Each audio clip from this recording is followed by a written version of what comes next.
Yo, yo, yo, what's up? Polo Sports Talking ENT coming at y'all grinding again. What's up with the big who? I see you in the building, man. Um, Hit that like and hit that sub and also comment as well. Also hit the notifications too so that you're able to get my videos and streaming things of that nature. What we're getting ready to dive into, man, is a subject that pretty much can't be ignored, and you can't even hide from it, even if you wanted to. Okay. Um, this season, more than ever, has been a letdown for a lot of teams. Okay, and I know that the best ability is uh, is availability and reliability. You know, because if you are available, then in turn they'll be able to rely on you. So those go hand in hand. A lot of people don't say that, but I have to say that. And there's been injuries to a lot of the star players, the perennial all stars. Of course, starting at the top, of course, was LeBron, and that happened earlier uh, in the year. Okay, with his ankle injury.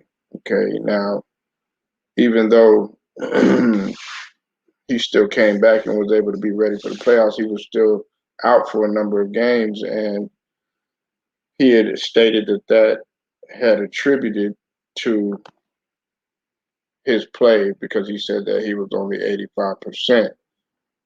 Okay, and then of course you had AD, who was pretty much out for a stretch of time because of the Achilles scare, not tear, scare, and lower extremity issues that he had been dealing with pretty much the whole entire year. Um, I want to say it was his calf, either the calf or the hamstring.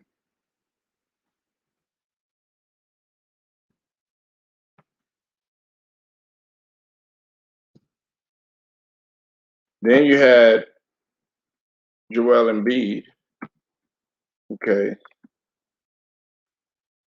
who before before the injury, he was having an MVP like season, putting up all types of great numbers, this year. Okay, and to me, if he had kept going the way that he was going, if he had, not gotten hurt, I felt like Embiid would have definitely possibly got MVP because he was definitely playing at that MVP caliber level. Now,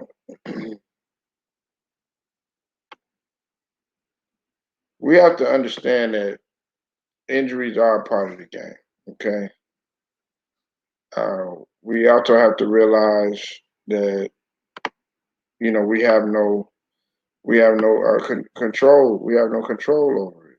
Okay, we have to mention Kevin Durant, who was having some leg issues this season. Can't forget about James Harden, uh, who was having some issues as well. Um, there was also the injury to a combination of three different Clippers, which was Serge Ibaka, which included his back, Kawhi Leonard, which included his knee, and then of course there was well later in the playoffs, you had CP3, and then you had Donovan Mitchell. Okay, you had Donovan Mitchell who was hurt, and then you had Mike Conley Jr. Okay, you know. Um, then the biggest one I think was James Harden. Then you also had Kyrie Irving. Okay, let's make no mistake about it. Those are still perennial all stars, and they are considered superstars in the league. We have to understand that. So those guys have been injured, and my question is, has that had an effect on this NBA season? You know, we look at a guy like who I have up here. Man, look, I love Kawhi to death, man. I love Kawhi to death. I like what he brings to the game. I like his grit, I like his heart.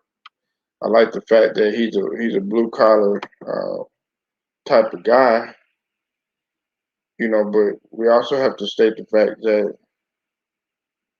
Kawhi Leonard, his situation is not doesn't seem to be getting any better. It doesn't mean it. It's not going to get any better. I also forgot to mention Jamal Murray too. That was another guy that with Denver we had to throw him in there too. Had Jamal Murray been available, would that have made it made the series more competitive? We have to ask that. And a lot of people don't. Look, I don't make no excuses. It is next man up. There's no excuses. You still got to go out there and play. You're still a human being, just like the next man. Even though that guy, he might be your backup, there's still no excuses because you signed up to play the game. You signed up to actually, go out there and and compete. So it is the next man up type of mentality. Now, had these players been healthy, would we be looking at a different situation? Everybody talks about, Boston. Oh, okay, well, if I'm sorry about it, not Boston. Well, yeah, we got to throw Boston in there. Jalen Brown, he was hurt. Kemba Walker hadn't been healthy. Can't forget about Boston. Those guys were hurt too as well. And then we also have to look, of course, Klay Thompson, but he's been hurt since the beginning of the year. He wasn't even going to come in going into the season. So pretty much a lot of these teams that we're mentioning, especially a team like a Golden State, like a Brooklyn, like a LA Clippers, some people are wondering, okay, well, if these guys would have been in full strength and would have had the superstar players, would they have made the presence felt better in the playoffs? And my answer to that question is it would have made a difference. It would have made a difference, especially when you consider Brooklyn. Now, I'm not blind to the fact that if Brooklyn was at full strength, they probably would have beat Milwaukee.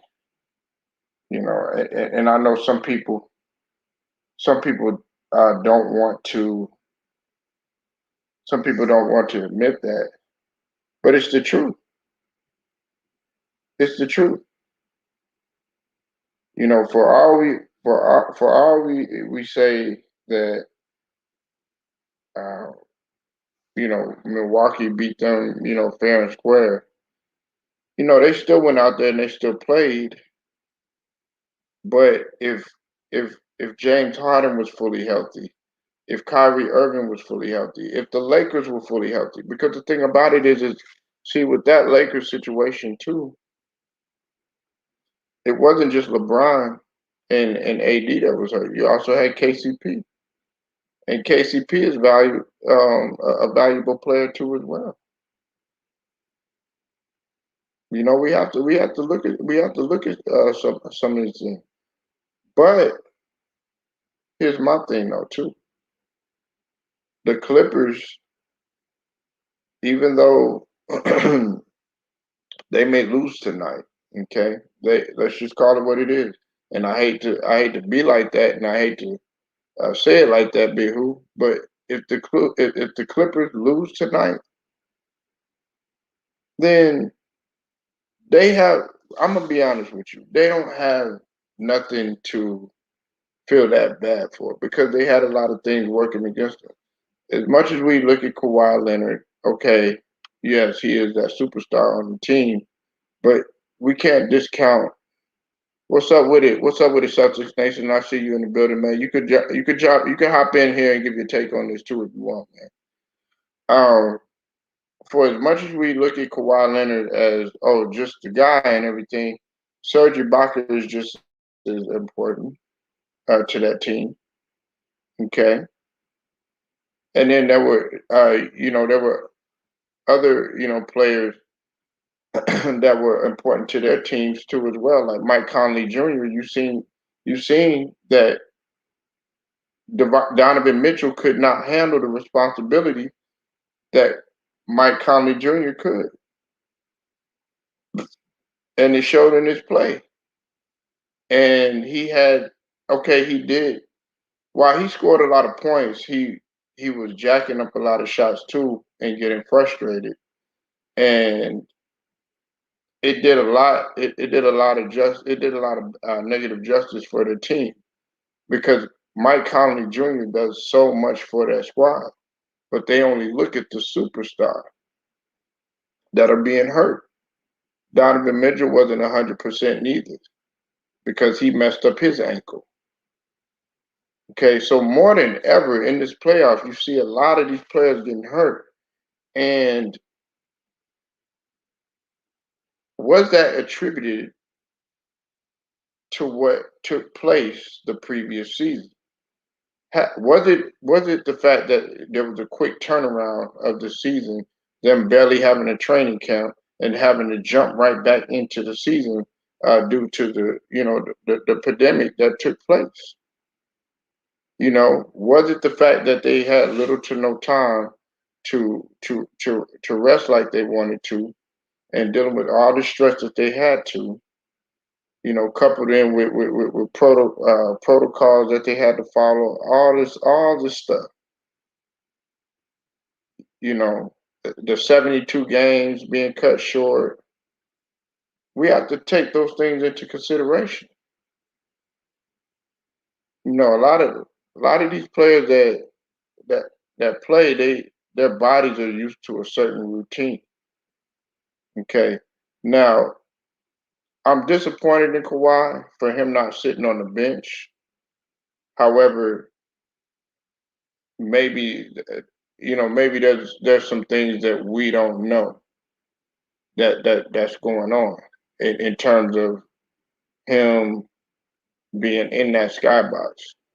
Okay, but me, I feel like he should be on the floor motivating his teammates. But that's a whole nother story.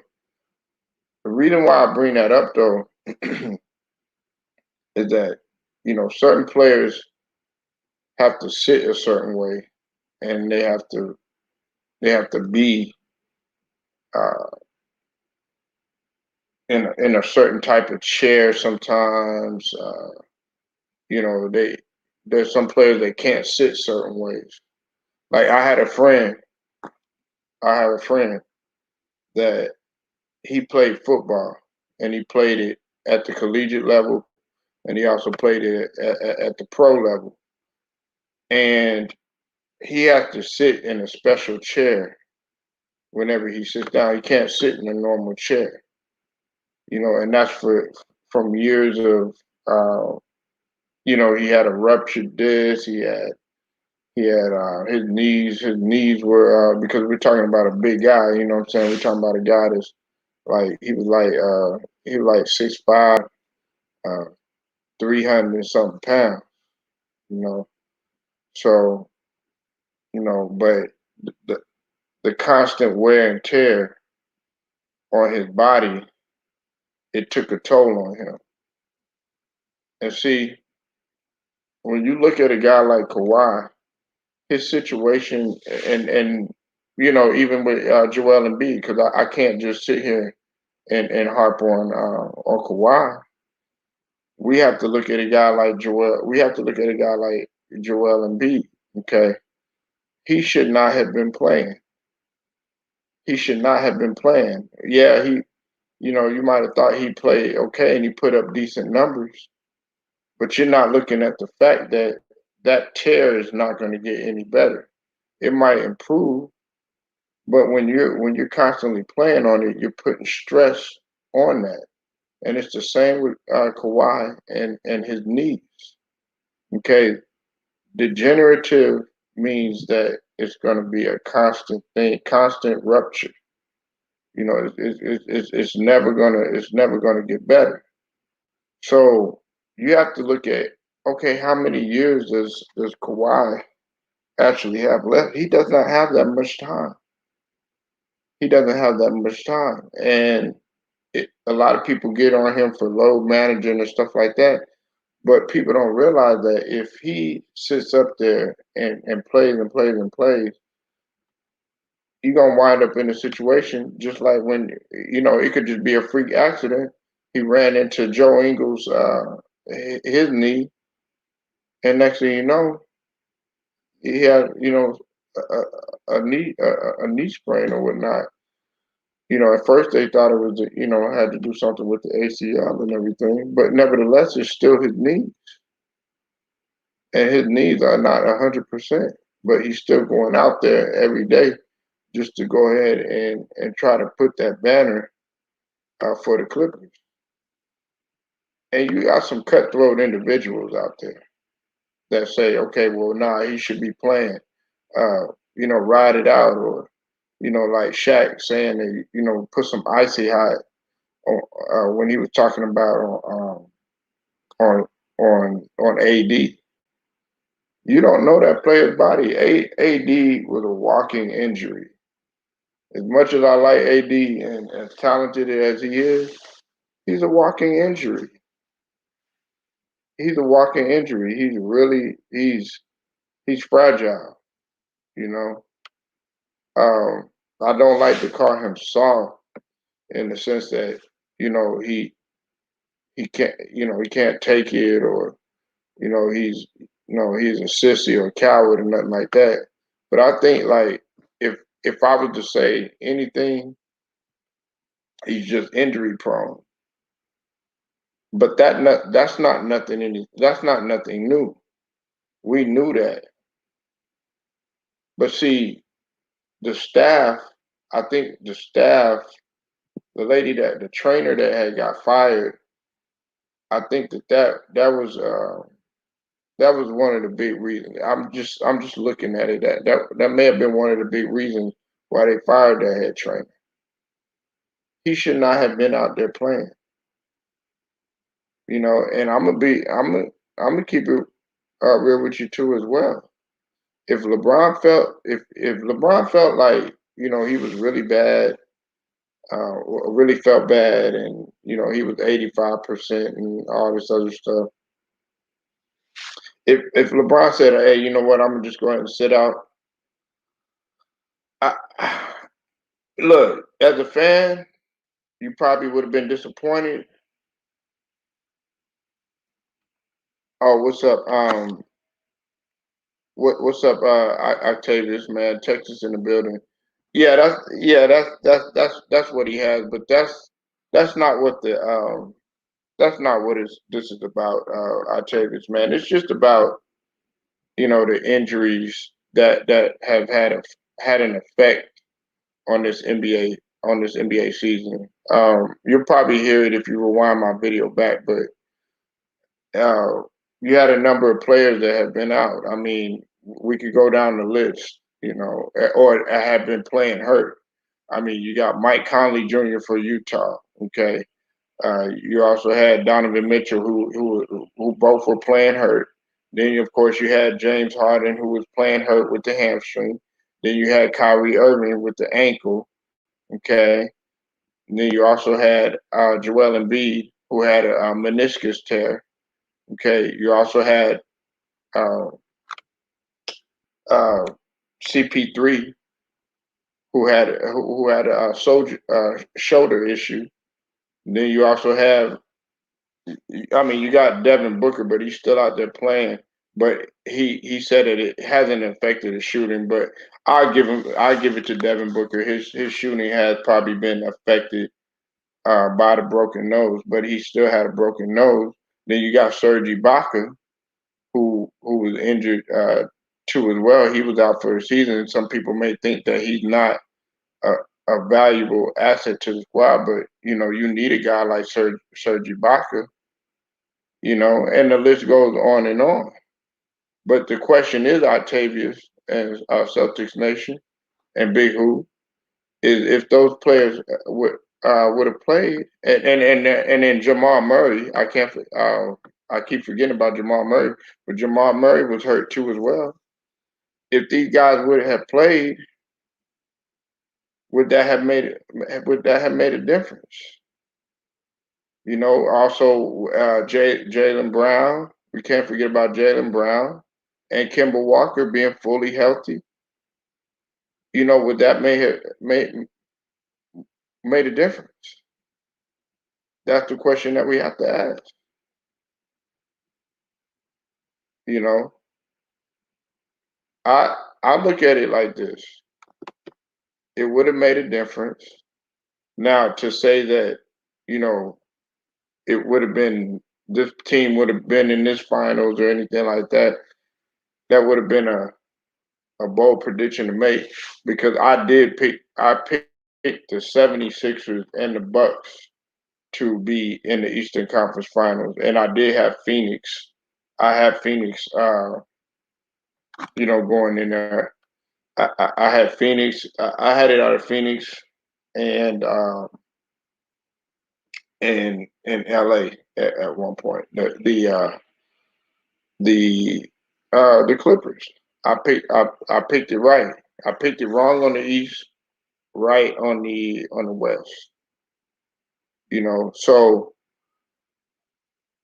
would they have would they have been here if would Utah have been better with Mike Conley Jr.?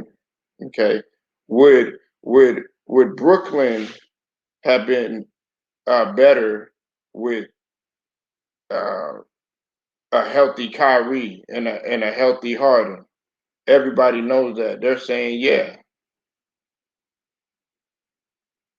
Would even Denver would they have beaten the Suns with Jamal Murray? We have to ask those questions, and I know I get it. Would the Lakers been as great as a team with the fully healthy LeBron and with the fully healthy AD? So that's why these questions have to be asked. Have the effects of these injuries had an impact on this NBA playoffs? Because you've seen a lot of them. It's like every time you turn your head, man, this guy getting injured. But you still have to go out there. You still have to produce, but you don't know how that guy is feeling. I look at a guy like Kawhi, and I look how he runs. He runs like, and this isn't to not, this isn't to talk down on Kawhi or anything like that. And I would say it was more so last year. He was kind of running on his heels a little bit. it was kind of like he wasn't running. He wasn't running like on the balls of his feet. It was running like he was running like as if he was in pain, you know. And that's just the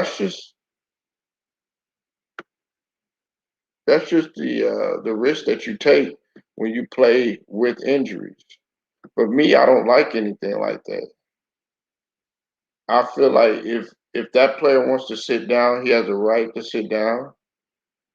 I don't think that Kawhi is faking anything. I really do truly believe that he is not feeling that great. I feel like if he was 100%, he would be out there. But it's better to be safe than to be sorry. Real talk. It's better to be safe than be sorry. Y'all hit the like and hit the sub as you come on in. I would rather for a player to sit out. Like I didn't want AD to play. Okay, these are the players that I did not want to play. I didn't want AD to play. I know Snoop Dogg and Shaq. You know what I'm saying? Y'all my guys and everything, but I disagree with y'all. You know, I didn't want AD to play. I did not want Joel Embiid to play. Even though we could have used the scoring and everything, but he was hurt earlier in the year.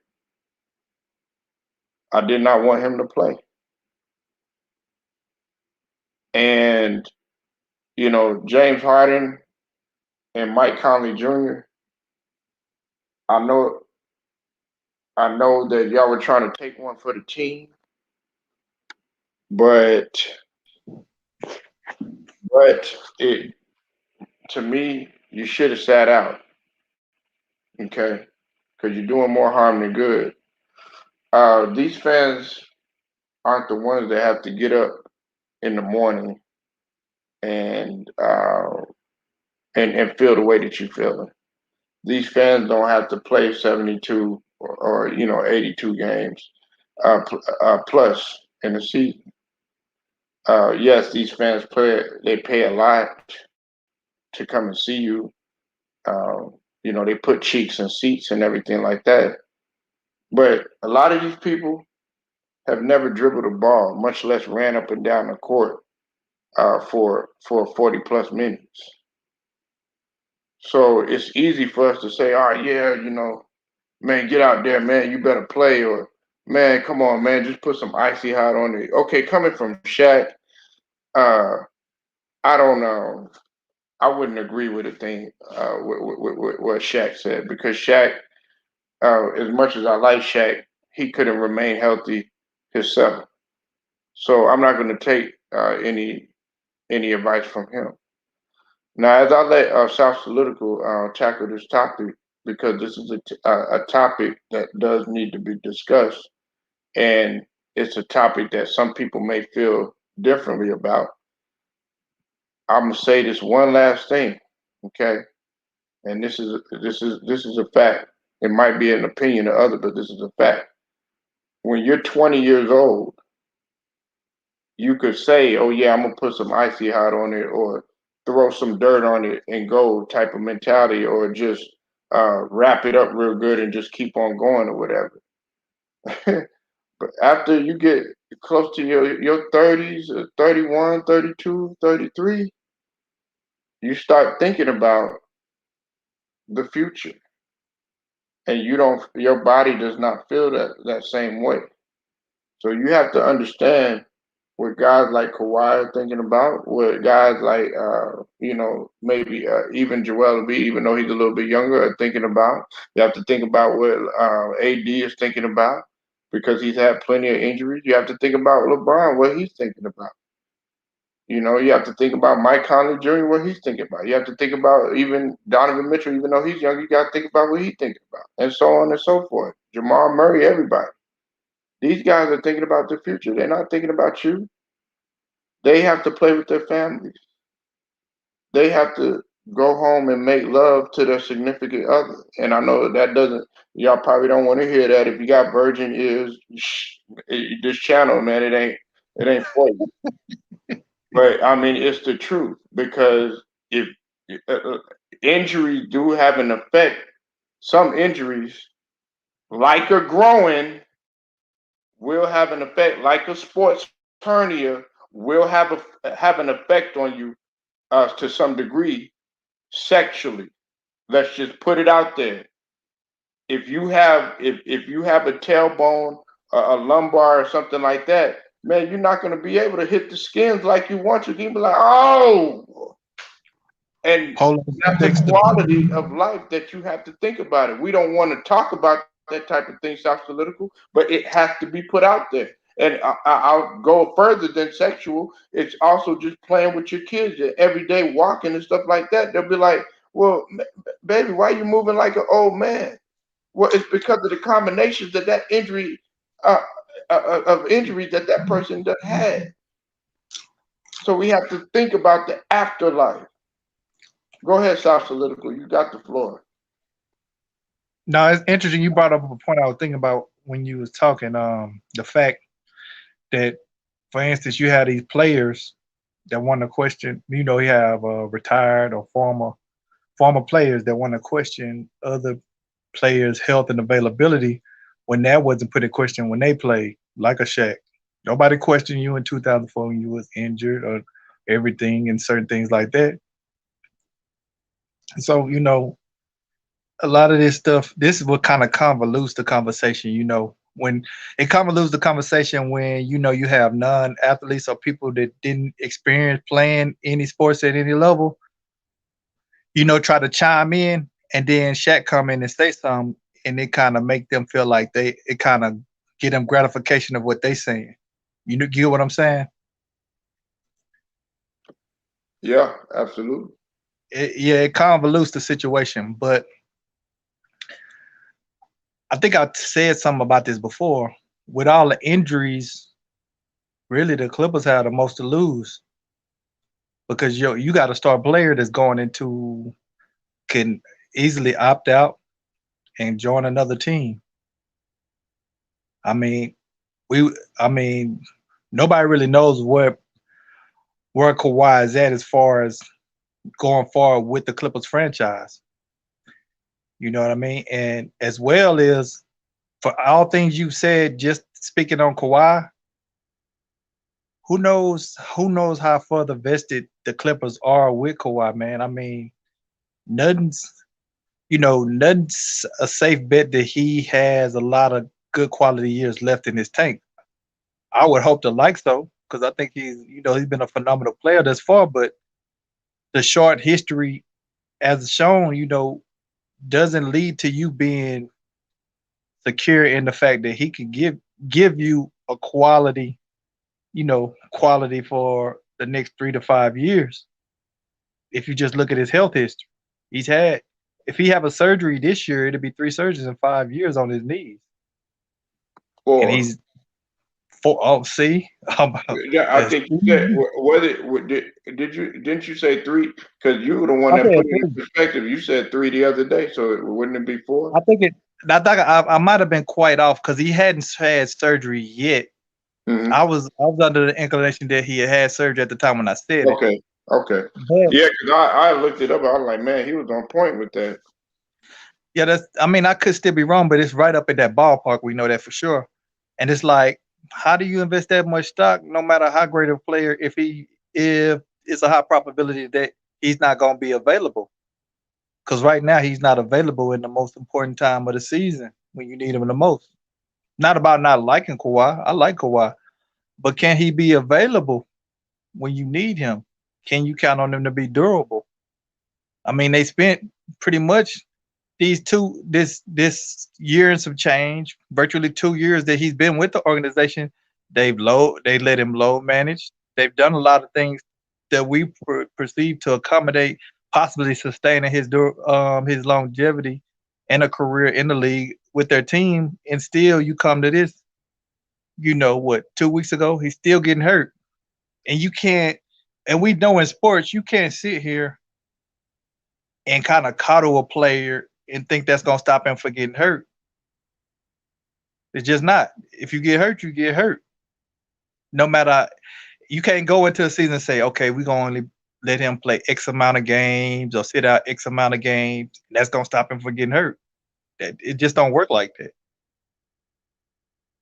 You know, I don't know how you feel about that, but like I'm gonna say it one more time, the Clippers have possibly the most to lose from these injuries. I mean, most of the other star players that got injured, they're still under contract. You know what I mean? Other than out of the prospect of trying to possibly force their way out into another situation, you under the inclinations that more than likely they'll be back and hopefully they can stay healthy to help their team make another run next year. But with the Kawhi situation, Kawhi is he can opt out. I mean, or he's a free agent if I'm not mistaken, one or the other. Yeah, I think Kawhi is more than likely going to stay, but you did bring up the fact that the best ability is availability, and I also said that I always throw this in there too, and it's coupled with reliability, because just because you're available, that doesn't mean that they can necessarily rely on you, because it has to be reliability too, because they need to rely on you to be fully healthy. You might end up coming back and everything, but then they're like, oh no, you're injured again. So I throw Yeah, reliability in there. Now, Don Lovato, you bring up I'm gonna touch on what you said in just a second, South Political. Now, uh, Don Lovato, you brought up a good point. You said yes, Polo, health is very important. You have to take care of yourself first. No one else is going to take care of you, and that's what I'm saying. You see, it's sad, South Political, but the average fan, guess what they look at these guys as? They look at them. They look at them as machines. They look yeah. at them Video as games. robots. And They look look at at them, them as avatars. yeah, like on a video game, like they playing 2K. You know, Exactly. you can turn And the engines off this year now and play the whole season. exactly. And I mean, it's sad that we look at these. Some people look at these athletes as that, but these guys have activity in their limbs. These guys have blood running through their veins. They have organs. They have brains. Just like you do. When that guy is out there hurting, that guy might have been hurting the whole season. He might Yeah, have been injured the whole season. You may not know it, but because this guy is, he doesn't want his stock to go down, or fear that this guy, they might be thinking that, oh, he fell off and they're looking at another young stud that's coming in or something like that. He's like, well, skip all this, man. I got to keep my stock up. I got to keep my numbers up and stuff like that. Because I alluded to this fact too, right here, South Political. Was it me, or did you notice this? Not so much this year, but last year. When you looked at Kawhi run and the way he ran, didn't he run different? I can't say I really noticed it. Because he ran like, if you looked at the way he runs like he was running like he was on his heels, like on his heels, kind of, and you just have to. It's kind of hard for me to explain. It's like he wasn't running like bounce with that bounce, like that pep in the step or whatever. It was running like he was in pain. Kind of like it's stiff, because when you have problems Yeah, with your yeah, yeah, knees, yeah. Stiff. There you go. There when you you have go. when There you you have go. problem with your knees and quads, it stiffens up in some aspect where it's a stiff discomfort, Mm-hmm. and then it might be pain once you fully extend or expand. It might have been that where he had a discomfort, and Mm-hmm. it's kind of like he running like he's stiff. Right. I can see what you're saying, but I don't pay attention to it to that magnitude. Yeah, I pay attention to that, South, because you know, I guess it's just me, because being around the sport, and also training as well. You'll look at a certain individual and you'll be like, okay, something's not quite. right here, or man, that guy like right there, he looks like he's in pain or something like that. But then there's some guys that may be able. It's like with D Wade. The only way that you could really tell that he was in pain is when he was slow to get up, but he would always keep that poker face on there or something like that. But he was fighting like a whole list of injuries and stuff like that. And see, this is another thing too. I didn't want a combination of AD. I did not want him out there, and neither did I want Joel Embiid out there. Now I know some people are like, well, it's just a small meniscus tear.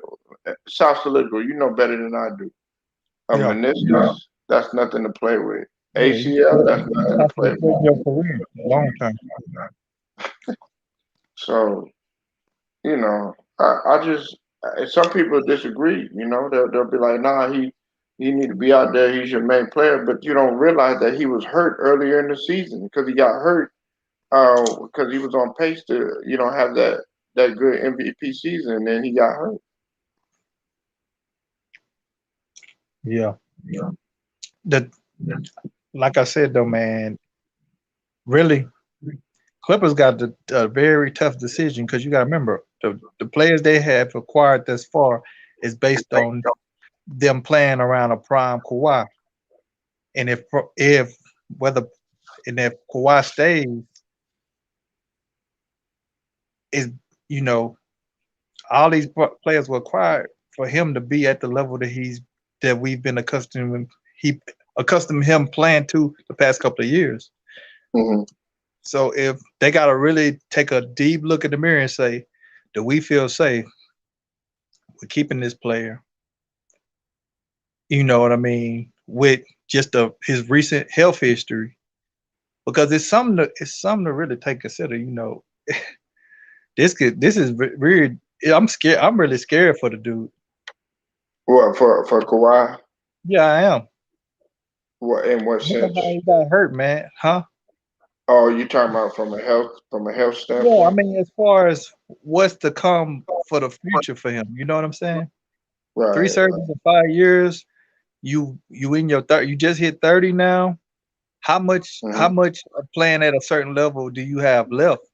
Just like even with Wade, the way once Wade got over 30, you know what I'm saying, toward the last couple of years that him and LeBron played with, he wasn't the same weight. Hmm. And he never did return to the same weight. But I just feel like the Clippers got a very tough decision to make. I mean, maybe if other people Yeah. don't feel the same, but Be, because uh, uh, I think like somebody had alluded to I think Morris is in his final year because he was on a 4 year, 64 million. Is he on his final year? oh, And yeah. from what I know, he was at 4 years, 64 million. Uh, and I think you did mention that he does have the player option. Claude does have the player option, and but he had just signed that deal, and then of course Paul George. Those were the two biggest. Them signing that max deal and everything like that. Yeah. I think you mentioned Rondo. I didn't say Uh, anything though. no, you didn't say it was somebody else that mentioned Rondo about okay, what would they do with a guy like Rondo? And I'm like, man, you shouldn't even touch Rondo if and I wouldn't even touch Reggie Jackson. You know what I'm saying? Even though he's on a 1 year because I mean, Reggie's he got value a has went contract. up. Nicholas Batum is on a 1 year, and unfortunately, we don't talk about him. I mean, But yeah. Patrick Patterson is just on the bench, and he's like Jared Dudley or Udonis Haslam. He's just taking up space. I don't understand what you mean by don't touch him. You mean just let them go if they leave, or just try to keep them?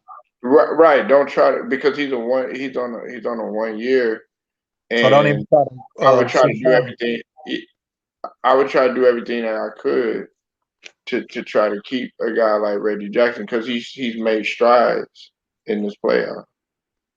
I mean, now the way you saying it, I would assume that you thinking that he will be more or less willing to come back no matter what the market it looks for him.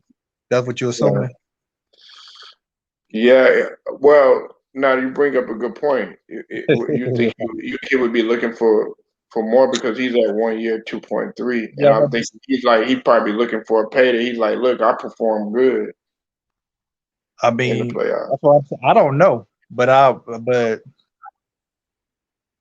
he only making 2.3. I don't know if he would just easily Yeah, come on back a for wall. anything. That's all I'm saying. I don't know if he easily come back for anything if he got making a little bit more or a substantial amount more in the free agency. I don't know. I wouldn't be surprised. You know what? You know what, Sal? Don't be surprised. Okay, as soon as this playoffs end, I guarantee you there's going to be there will probably be at least 3 or 4 teams looking at Reggie Jackson. I mean, yeah, he Just really had a great playoff, so I think there's gonna be a market for him coming off his how he performed in the playoffs. right. So And Nicholas, like I said, Nicholas Batum, he's on the 1 year too. I I would hold you know yeah, Nicholas Batum is valuable because you got the leading now you plus and now minus guy, now you breaking down all these dudes with 1 year contracts on top of Kawhi situation. The right? Clippers have a lot of decisions to make. Right. That's why I mentioned. That's why I had to put it out there, though. You opened a good can of worms that need to be discussed right now. This is something that is yeah, Kawhi. We know is Kawhi whatever in that situation that you were just mentioned about. Okay, long term health and everything like that. But we also have to look at the guys like you said around him. And you gotta believe a lot of the moves were made based on a healthy prime Kawhi. Yeah. And you see Oh what I'm saying? man.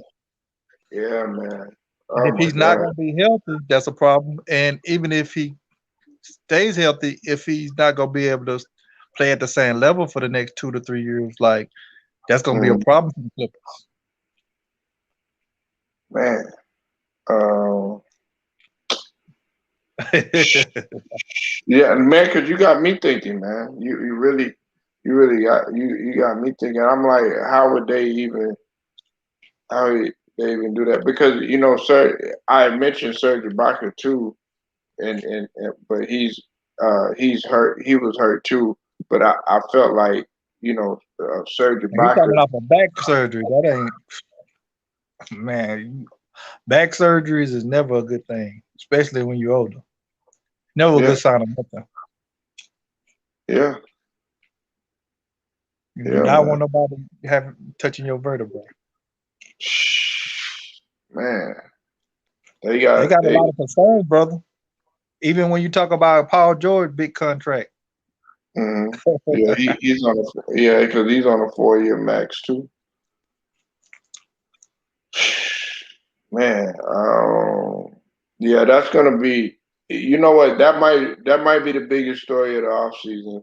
So if it is, then I will come on here and definitely give you your flowers, just like I do everybody else.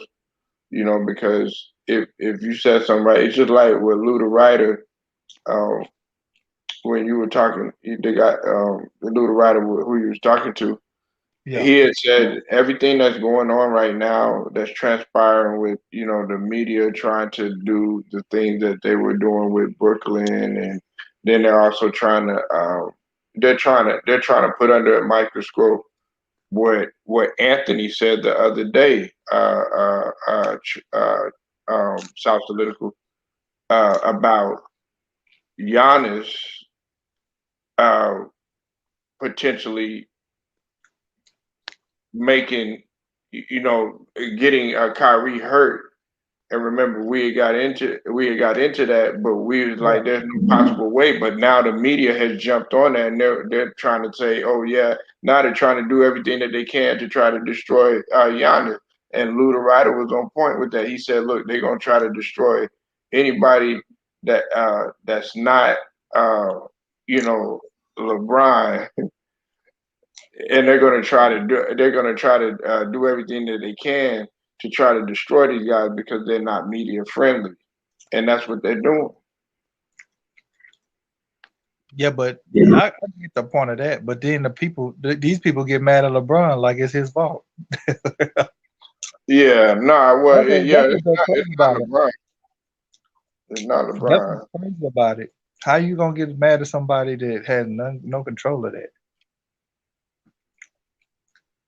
You know, Yeah, you gotta realize he got that show to shop. It says a lot of controversial stuff about the media too. right. Yeah. That's not to Not like it. yeah, and it's not just basketball players. That's what I'm saying. So all these players get the smoke some kind of way. It hmm just we we like to coddle the players that we like and get them and give a nod to the eye of the crazy things they say and do. You know what hmm I'm saying? Even I'm gonna tell you like this. We do it even with our favorite players injured. Whether your favorite player is Kawhi, oh Kawhi gonna be good. You know what I'm saying? Oh, he good. Right. He coming back. He coming back in game 4. He coming back in game 5. Like, come on, man. Dude is not coming back. We Right. just want to see we want to see They our keep favorite players they succeed. keep their hope alive. True. I Yeah, mean, yeah. If LeBron was sitting up there in the Raptors, they'd be killing him. You don't want to sit with his players. This, and that. Blah, blah, blah, blah, blah. But since Kawhi my favorite player, I'm gonna look at it a little bit different. Me personally, I don't care. I'm not saying as a point to be. I don't care about none of that.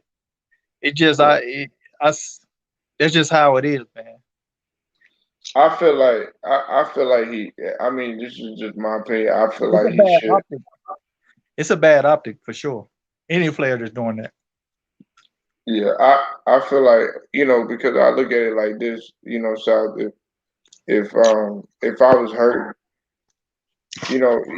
South, you might need me. I might be, your close bro on the team or something. And just like you seeing me right there from the forefront, and me just saying, "Man, come on, South, man, come on, what the hell you doing, man?" Da da da da da. Just me getting in your ear or something like that. You'd be like, you know Yeah. what? Yeah, I'm slacking or something like that. You know what I'm saying? And so that's what I was saying. But This, that's not. Kawhi is a different. but He's a see, that's different that's personality. what now we finna dig deeper into this, man. Understand this. This is their best player on their team. You got the owner and all the other players, whether injured or not. You got the owner sitting courtside right there, invested into the game, showing that he engaged, whether he can go on that court or not. It's a bad optic for your best player to be up in the rafters. I mean, up in the box with his kids. You know, virtually unemotional to any part of the aspect of the game, because as a sport, as an athlete, man, you want to have some kind of relativity or some camaraderie with your players, showing that you in with them. That's what get players to buy and trust into what you got to say and do. Mm-hmm. You know what I mean? It's a bad optic. It is. I don't care who was doing it. If it's the LeBron, Durant, anybody, don't look good. That's why I'm saying I don't know what's going on. You think it's something deeper? It could be. I don't know. Well, they were talking about. I know this. Shout out to Ticket TV. He had mentioned this too, man. He said that. Now this I do know. He was talking about. Maybe you know something about this, South. I don't know if you ever had surgery on any portion of your lower extremities, but he was talking about something about elevation. But Uh, I remember seeing yeah, Kawhi up there with his kids in his lap. You remember watching the game? Both his yeah, kids yeah, sitting in yeah, his yeah, lap. yeah, yeah. So if he Yeah. having problems sitting a certain way and all that, why you in the booth with kids in your lap at the game?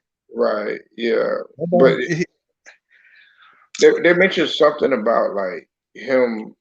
He can't be on. the elevators or something like Sound like he that. need to be at home then. Huh? Sound like he must need to be at home. Yeah. And like I know, okay, I know for me around I would say around like October, no November, December, hey South, when it get real cold, hey Yeah. man, I start feeling it, and it be these little knickknack, like whether I had a sprain or whether I had like when I had been undercut and fell on my tailbone or something like that. I feel that, and that might have happened like maybe about like 12, 15 years ago or something like that. You know what I'm saying? Uh, the changes of the weather and stuff like that. Yeah, like you could actually feel it. And I work out still, but you still feel Yeah, when those, you done had surgery or both bones, you feel stuff like that. yeah. Like Like what they're talking about. you ever thought about that, or has that happened to you firsthand? Yeah, I get that in certain parts, like ankle or something that had an ankle sprain and this and that. Yeah, I feel that here and there. Little nick injuries. I ain't never broke a bone like that, but Hmm. I feel it from injuries I had in the past. But no matter how you explain this, bro, it's not a good. If all this is really going on where he can't sit or something, he can't do all this. Like, what do you expect for the future?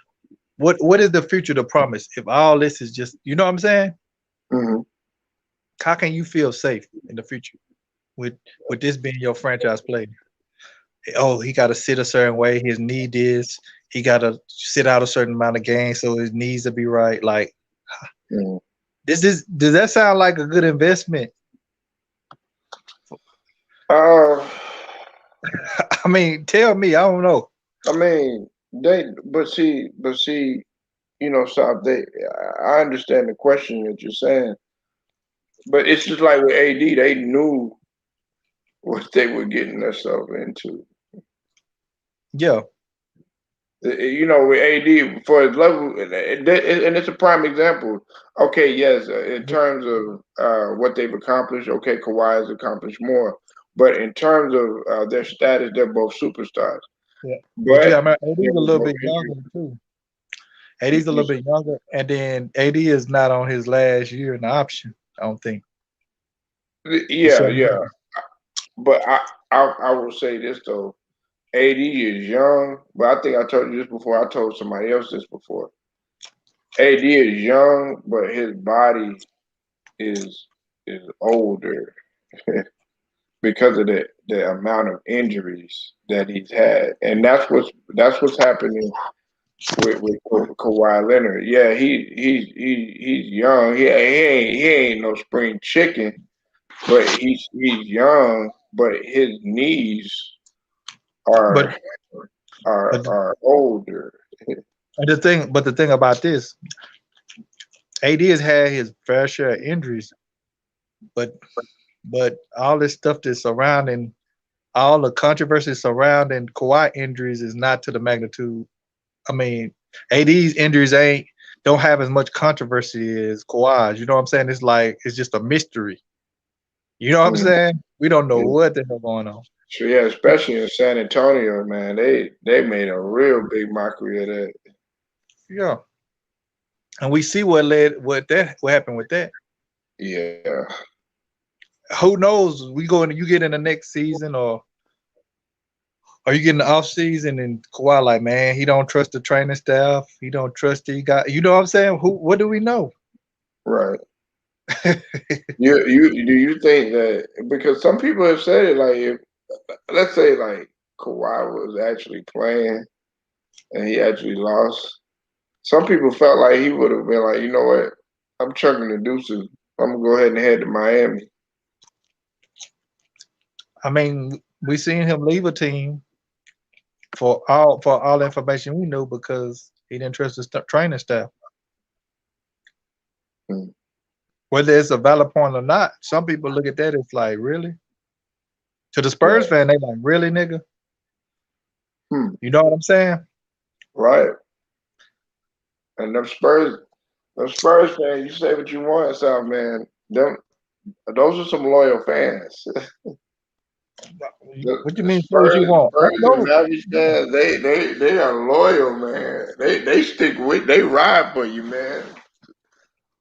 You see, organization that developed him and had a lot of and had a pretty good prestige history before he come and developed him and he contributed to winning the championship. He Hmm. easily said, you know what, it's time for me to go Right. without a, you know what I'm saying? So I'm telling you, man, this is interesting, man. I don't know how people looking at this, but I don't know what's going on. I'm paying attention to it. I'm definitely gonna got I got my eye on it. Um, I'm I'm anxious to see what's gonna come out of this scenario because some guys are gonna feel like, okay, look, we've held it down while this superstar has been hurt. Yes, we love Kawhi, man. He's the face of the franchise, but Yeah. we've held it down. We went ahead and we won without Kawhi against Utah. These guys are going to be looking like, okay, hey, look, and if they make it to the finals, which I don't really see that happening because I think Phoenix is going to go close it out tonight. Um, they're definitely going to be like, well, shit. We We Some we people trade might say they're worth more than Kawhi. They might feel that a value, not money, but they some feel people like look at it, I'm just value. they might look at it, we can get rid of Kawhi and become a deeper team. I don't know. But one thing that disturbs me about Kawhi is he doesn't bring the leadership factor to your team. So you have to be cognitive of what type of players you have around him Mhm. because he's not really a leader. He doesn't Yeah, really galvanize people. He goes out there and produce like the best of the best production wise, but leadership is important. You know that in sports. yeah. He's not a vocal leader. I think he's just more about leading by example. You don't think so? But you know that's lean by example. Don't lean by example. Just don't get it done, man. You gotta have people that talk and hold people accountable. You know what I mean? That's you really do. That only goes so far. When you bounced out, Polo.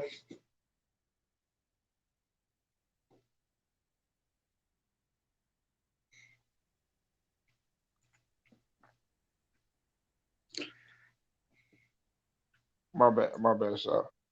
Um, Now I'm yeah, saying lean by example only goes so far, man. You no, need you're right. You're on yeah, point. You're right. especially a young developed team they got. You need somebody that's gonna talk to people, hold them accountable. You know that's why I think I listened to Ticket is um I yeah I did chime in on him. He was talking about he made a good point. You got to have those players. Everybody would love to see Kawhi on the sideline talking to players, certain Mhm. situations, or you know what I'm saying. These are some of the other players in the industry that's been there on the sideline at least. Mhm. Get a look or just talk. We seen LeBron and AD do it. When they was out extensive period of time. You know what I mean. We seen even former players like Wade and a lot of other players. It just naturally was done. Jordan done it as well. You know Mhm. what I'm saying? But I'm not saying he have to do it, but you really gotta think about your future. Do you keep guys like Rondo? Is he value he brings value to your team because he brings leadership and accountability to young players and veteran players. But if you're not, and if your best player is not gonna be that type of player, it's important that you have some type of player like that around. And another thing is I like how you mentioned Rondo. See, a thing that was good that we have to really recognize is the maturation and the evolution of Reggie Jackson. If it wasn't for, yes, Reggie Jackson, he was cool with him and Paul George. They buddies and everything. But I Yeah. think to me more so it's Rondo that has been really showing him, okay, hey, look, if you want to win championship and you want to be a winner, you're gonna really have to step up your game. And I think him being around Rondo, a lot of people are not really giving Rondo that type of credit, and he definitely deserves that because Reggie Jackson, he's playing phenomenal, man. They're losing, but Reggie's doing what he can, man. And you gotta remember, we doing this with Rondo too. You kind of doing this with Rondo. You assuming that Rondo will just stay. He might be wanting to move on. If you know what I mean. Hmm. So that's the biggest glaring problem that I see with Kawhi moving forward. Me, franchise owner, a phenomenal talent. It makes perfect sense to keep a Kawhi, to invest in a Kawhi. If I know it's a great chance that he gonna continue for his future to be healthy and play at the level that we've been accustomed to him playing recently. But you still gotta take into consideration this is not a guy that's heavy on leadership abilities and holding players accountable for certain things they do. That's fine. I mean, this is kind of who he's been his whole career. We can't expect nobody to just change and turn to somebody else. 8, 9 years into their career. But you want to have players like a Rondo, veteran leadership, and who have won a little bit around. What So what about that? What about the situation with Cousins? That's what I'm just like, man, you brought him in here and you barely using him. Like what is the point? Like if you got Cousins here, you treat him like you treating Patrick Patterson better Patrick, I mean, Cousins is a very talented offensive player, but he has very low IQ, and he's in bad positions in a lot of. He has a very low IQ, man. Even when you go back to the game, man, Polo, we learned this in high school and middle school, bro. At the end of a game, you shooting free throws and you're trying to miss, you got to hit the rim. I've known that since middle school. This fool get in there and throws the ball off the backboard. Did you see that? than. And then it's like little stuff like that, man. Like he's a phenomenal talent, but he's always doing low IQ stuff in the situations in the game, man. Even in the alley hoop game, you Um, remember there were 0.7 seconds. Why are you shading the perimeter trying to stop the dude from getting the ball to the perimeter? And then he got a more easier look to throw an alley hoop in game 2 right. to win the game. Like little stuff like that. That's what I guess people don't see that. But Cousins, he just IQ. He got terrible IQ. And he I always in mean, bad positions, certain situations, huh? but see, when you played that first game, because I think it was the first game that you were talking about, right? It was the You talking first. about game two? It was the first game he did that. Game two is when they could have won. Paul George missed the free throws, and then came down and had the alley hoop to game winning alley hoop. I'm talking about the free throw situation. Oh, the free throw situation was this past game. Yeah, Game. yeah, yeah, yeah, yeah, yeah, yeah, yeah, yeah, yeah. Yeah, Um, I'm like, what are you doing, man? wait, just the fact. Yeah, that was yeah, because he had went to the line. Okay, all right. Now, see on when he played the first game though, he he was he played 13 minutes. He scored 11 points in 13 minutes. That's pretty good. Now he shot 40%, but I mean, for 13 minutes, you know what I'm saying, and play with when you talk about a guy that used to be a superstar. I mean, you can't expect much, but even I, before that, he hadn't played in like 5 games since that, and then he played. The last time he had played was earlier in that Utah series, and that was only 11 minutes. So I you think the can't problem. really. Uh, I think the problem with Cousins is either he gonna give you some good minutes or he gonna give you some real bad minutes. Nothing in between. right. I don't think it's nothing in between. And that Phoenix game is now starting, man. So you got Phoenix closing it out, huh? It look, yeah, I would say so, man. Say Uh-huh. so, because you know what? Right. If you look at last game, Hmm.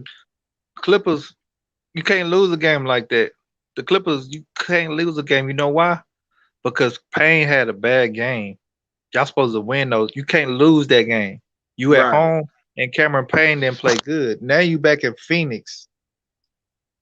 Yeah. They shot Phoenix shot bad and Cameron Payne played bad off the bench. And you still lost. Now you back in Phoenix. You get what I'm saying? Right. And then if he get off this game, it's gonna be hard for them to win. But he's still kind of, he had the ankle and everything. I know he got an ankle injury, but Yeah. if you told me that Phoenix was gonna shoot bad and Cameron Payne was gonna be under 10 points, you gonna be saying Clippers gonna win this one, wouldn't you? At home and they lost. They up 7-0 right now. We got Oh, the huh? The Clippers up 7-0. Yep. They up That's a and good they in start. Phoenix. Now a lot of people they sleep on Phoenix crowd, man. I was telling this to Hitman.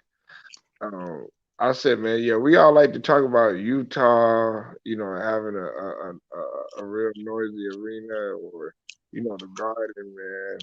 But Phoenix, Phoenix, they get loud up in there too, man. Yeah, Phoenix has had a pretty decent crowd. Yeah, Pal. But they be dedicated in the mud, man. Like they, them Phoenix fans, man. They passionate though. But see, I didn't know that I forgot that they had played Boston, so they had been to the finals more than once. I only thought that I knew that they had been to another finals. I just couldn't remember what year it was, but it was 1976. okay. Yeah, The, it was but 19. the it'd be nice to see if Clippers could make it a longer series. It'd be more basketball to play. Or And I don't. Reggie Jackson just dunked on somebody. But yeah, hey, you know what, man?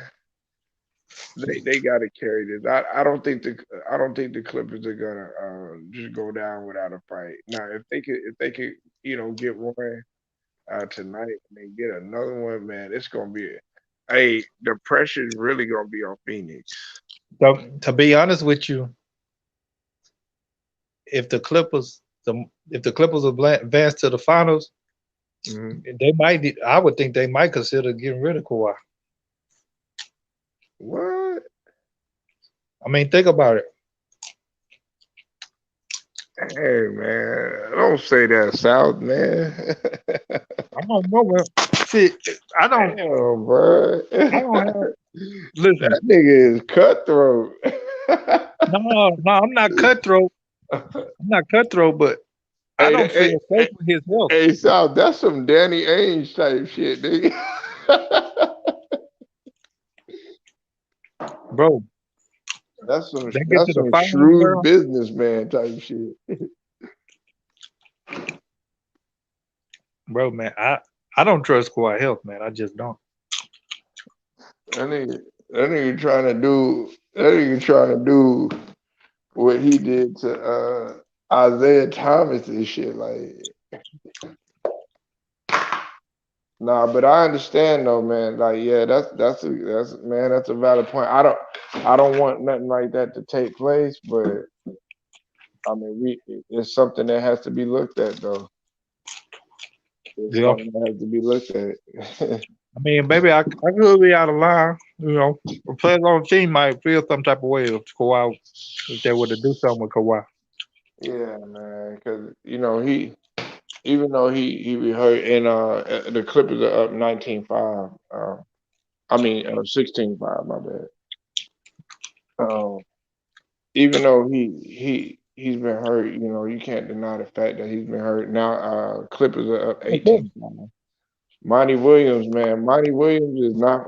Monty was like, what the hell? I know he gonna get in there. Get made behind. Them guys got a lot of fight in them. Huh? Club got her fight in them, man. Yeah, they've been through this before though. They'll shoot That's their MO. They like to come back, the comeback Clippers. but they shoot their way into a game and they'll shoot their way out too. They can't. That's the thing with the Hawks. Tonight. Thing with the Hawks, I get the Hawks one more game maybe. They don't One win. more game. Yeah.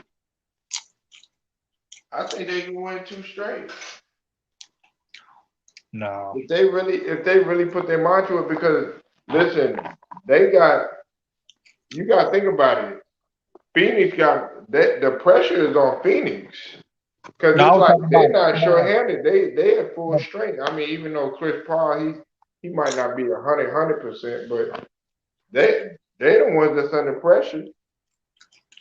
No, I'm talking about No, I'm talking about the Hawks. Oh, you talking about the Hawks? Okay, yeah. Nah, I don't. The Hawks might win one more game. Nah, I think that's over with. I think they're gonna go ahead and put Greek up in there. What's up to you? What's up with you, Go Mike? I see you in the building, man. Go Mike, nigga, where you been, nigga? Damn, that is. Going on, Go Mike. That nigga been in hide, nigga. Like, I'm like, where my nigga at, man? Go Mike a rapper. Yeah. You Lamont made a video, a music video trolling. Yeah, I know, man. Hey, but Mike, hey, that's gonna help your album sales. Gonna go viral. That's gonna help your streams, man. Viral on hip hop on World Star. He said World Star. That's all it takes. Go viral on World Star. Yeah. Shit, on TikTok, shit. But yeah, man. Yeah. Be on TikTok, man. You straight, man. Hey, go Mike, man. Go ahead and get on TikTok, man, and rap and dance at the same time, bro. For real. I'm gonna be like, nah. Hey, me and South Political, man. We came up. We gonna manage this dude. I'm like, South Political, man. He already business minded. Anyways, I'm business minded. So hey, look, hey, we gonna go ahead. We gonna be your management team. We gonna get you right, man. You gonna manage him? Hey, Polo record. Hey, South Political, man. You gonna be like Claude and Ray. We can't get right and shit. No. You gonna be the Suge Knight of YouTube. Nah, man. Well, shout out to Go Mike, man. Yeah, that nigga let her flow, man. Hey, you know what though, man? You said I made a basketball video featuring a humble rap song. Oh, okay. All right, I see you in there. South Political, man. Who you like in rap, man? I never know who. You talking about current rappers? Huh? Come on, current rappers. Yeah, well, all time. You know what I'm saying? Clippers up 25 right now. What? Yeah, they up 20-5. I thought you said they up 25. I'm like, dang. Oh nah, the score is 20-5. I mean, my favorite rap artist of all time is Tupac. I mean, I like Tupac. Mm-hmm. You got Tupac, Biggie. You Oh, know, okay. um, just the main commercial people: Tupac, Biggie, Nas. LL. I I thought mean, I thought you was more into the southern. no, I'm just saying commercial wise, but I love UGK. UGK. You know, Zero, probably my favorite Texas rapper. Zero. There you go. Now you talking. He's probably the most talented Texas rapper. A lot of people don't know. Zero a monster. Yeah, yeah. Zero. Man, hey, look, I fuck with Zero. I feel like if if he really wanted to go to if he really wanted to go commercial, he would, but he chose not to. He not packaged enough to do it. What you Zero, mean? Zero can collab, but go full commercial as an artist. He wasn't packaged to do that. He just not built like that. He too street. He got too much street in him. He could be semi like Jada Kiss. Yeah. Jada Kiss was packaged to be a super mainstream rapper. You Mhm. get what I'm saying? Yeah. But people know him because you know where he's from and he gonna put in work being in New York. But that's kind of how Zero is. Zero is not packaged for the mainstream. For people, everybody to like him and have that optic and visual for you to gravitate to him. I like some When Nipsey Hussle too. Nipsey Hussle, Kendrick Lamar, J. Cole straight. Who else? There's a lot of new artists I know about. I was never that big on Chameleon there. He real monotone. He can rap like hell, but he just monotone. Yeah, but that motherfucker's smart as hell. Oh yeah, For what he did. yeah. I like Trey. Trey, very versatile. Very see Trey was very. He's not as talented as Zero, but he's more business savvy and he's more marketable. Yeah. And Trey is more sociable than Zero. See, Zero not sociable too. Yeah, yeah. They Zero butted type heads people. too, man. Yeah, ABN, they butted heads. yeah. Zero not business savvy like Trey. He not sociable, and he not packaged to be a mainstream. But to me, he one of the most talented, just raw talent as an artist. Can sing, can Oh rap fast, yeah. all this stuff, man. This dude is ridiculous, man. Yeah. What was I that? mean, he did. He did. I mean, what kind of created a commercial lane for him is when he done that. He done the track with Rick Ross, and then a lot of people start to know about him. What and then also the get thrown. Yeah, Get Throw kind of semi done it, but what really done it was that Ross, because like a lot of people started talking about him just in the southeast. A lot of people that know underground stuff know about Zero in the Yeah. south. But when he done that thing with Ross, a lot of people that just listen to commercials started like, "Who is this dude?" But you know what though? You know what though, South? Uh when I think of Zero, you think of a guy like Charlie Boy. Now see, I had an opportunity to meet Charlie Boy, and man, Charlie Boy, you want to talk about a grinder, man? Charlie Boy is a grinder, but I felt like Charlie Boy, for as much as people that how he was underground and stuff like that, No, Charlie Charlie Ball. Boy, he to me he had this is just my opinion. He had a commercial sound too, Yeah, but he was very versatile. But I felt like I wanted him to go because I think what's the name did I feel good? Did that go? Did that go around the world? Did that go national? Did a lot of I think people know about that national, or was it just mainly in the South? it's Charlie Boy track. Yeah, I know. It was hot up in Georgia. What's Um, remember, I look good. I look fly. Oh yeah. That's why. Since I've been up here, man, I'm really detached from a lot of the because music different here. Hmm. Texas culture Oh yeah, I music is fuck with different the from A. Atlanta. Know Oh, what I'm y'all don't saying? you don't do Texas, it. You don't do the rap though, huh? no, yeah, I don't do a lot of this Atlanta rap, man. I can't do it. I like certain artists, like the Outcasts, Ti's, and stuff like that. But Gucci Mhm. Man and all them, hell no, man. I never like Gucci Man. You said you said everyone's hurt. Everyone for the Suns hurt.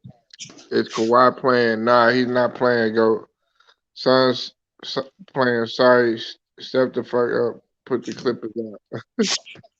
And he said salute, salute, Mr. Sal. What's going on, Goat Mike?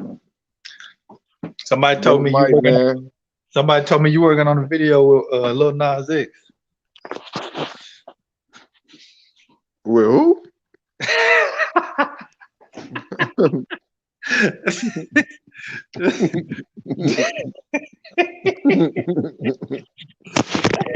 Damn.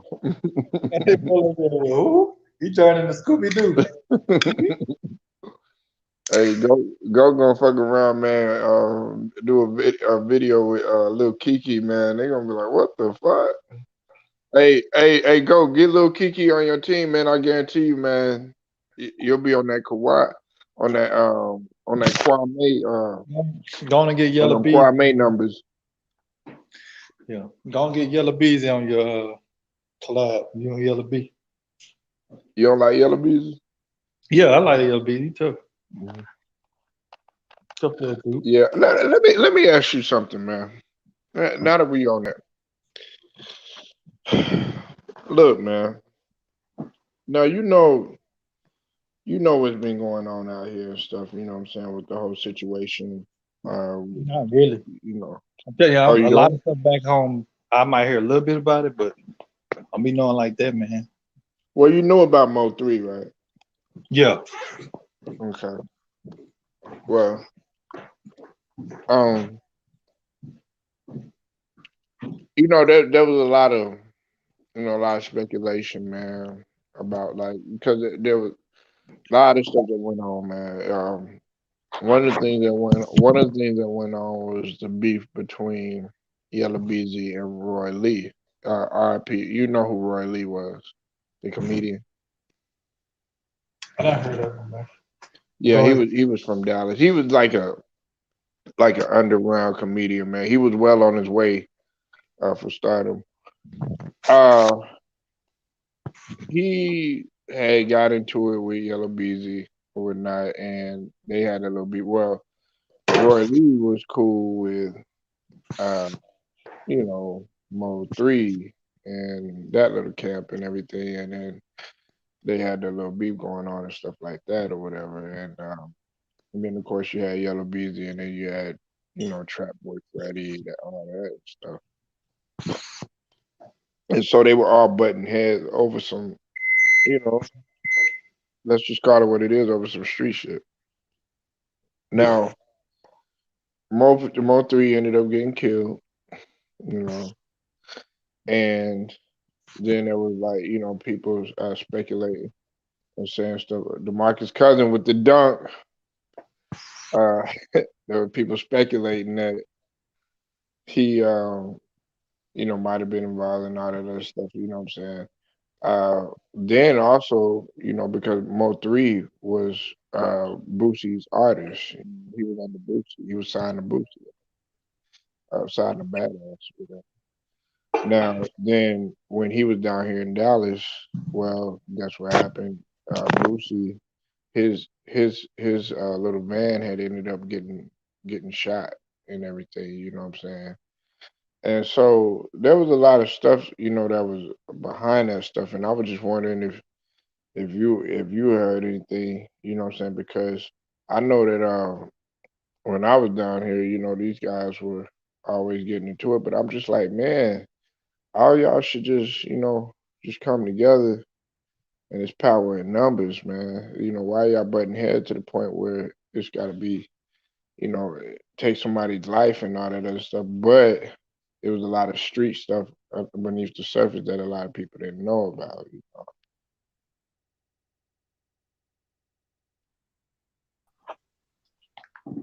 I think he fell out. Yeah, I messed around and knocked myself out, but um, I missed a little bit of that. He said he doing Space Jam with Go James drinking Sprite and cranberry. What the hell, stuff? I think that Space Jam gonna be all right though. I mean, I think I haven't seen it yet. But Oh, it might be. But I missed the tail end. I messed around and knocked myself out on accident. what did you hear so far? I heard when you were saying I kind of knew a little bit about that. It's kind of some conflict that possibly Yellow Beezy and his camp has something to do with it. Yeah, I was just saying basically why they beefing, you know what I'm saying? Why don't they just go ahead? I know it's some street stuff, but I was just like, man, why don't they just come together, you know what I'm saying? It's power in numbers and everything, why But you know, why is it taking a guy's Pimp life, C you was know what trying to I'm do saying? a lot of that, man. Hmm? Remember before Pimp C died, he was trying to connect a lot of the Texas rappers and Right. stop all that beef. He was trying to stop Slim, because Slim Thug and Zero beefing around that time. Oh yeah, He yeah, tried yeah. to piece that Hmm. up. I don't know, man. But I don't think it was that to that magnitude.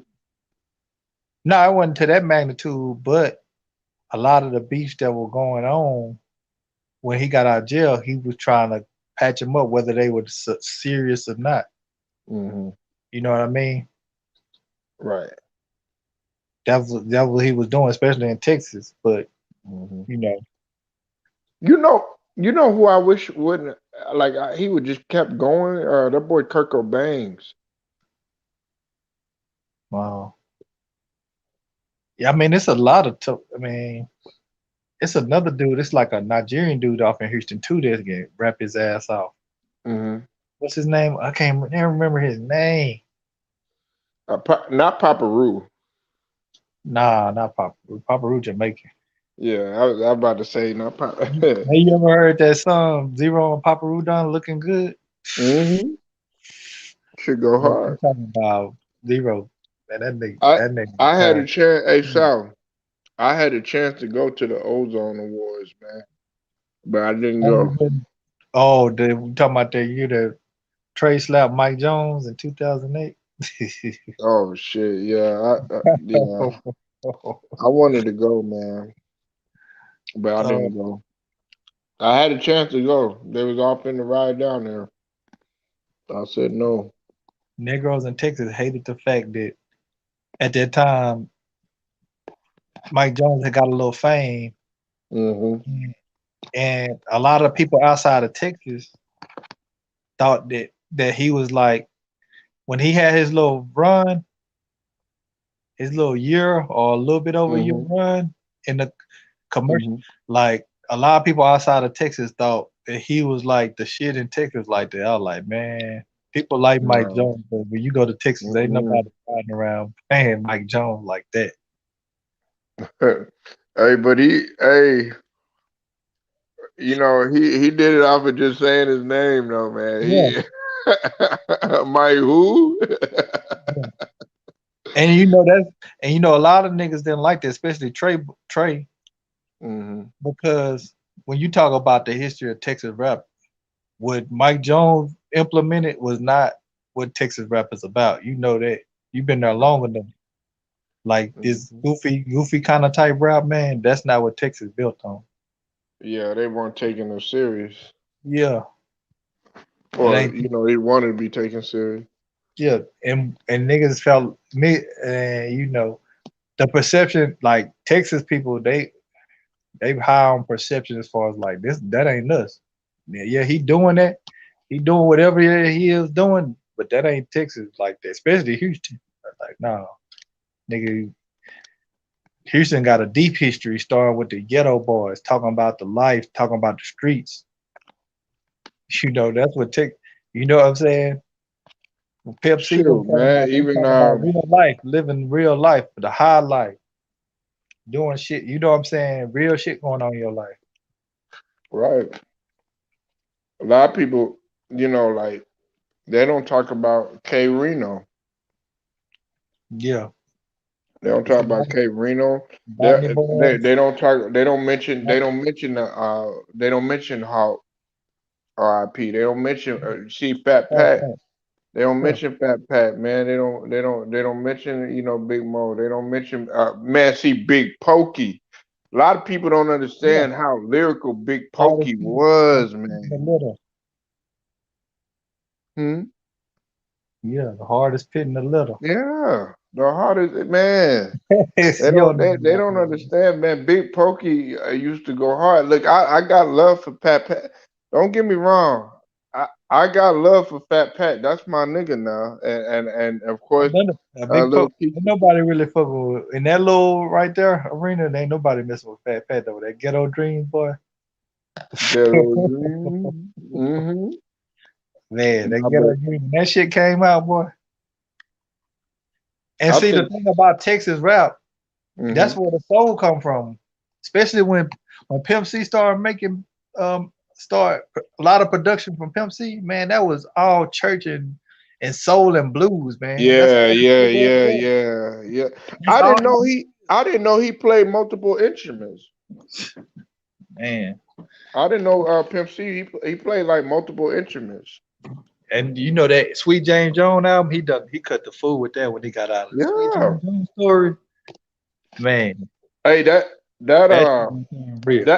hey Sal, that players anthem, the national players anthem when Andre did that poetry in the beginning, that was one of the to me, that was one of the defining moments to say, okay, you have to give Andre 3000 his credit as one of the top lyricists of all time because I was so sick of Andre 3000 being slept on.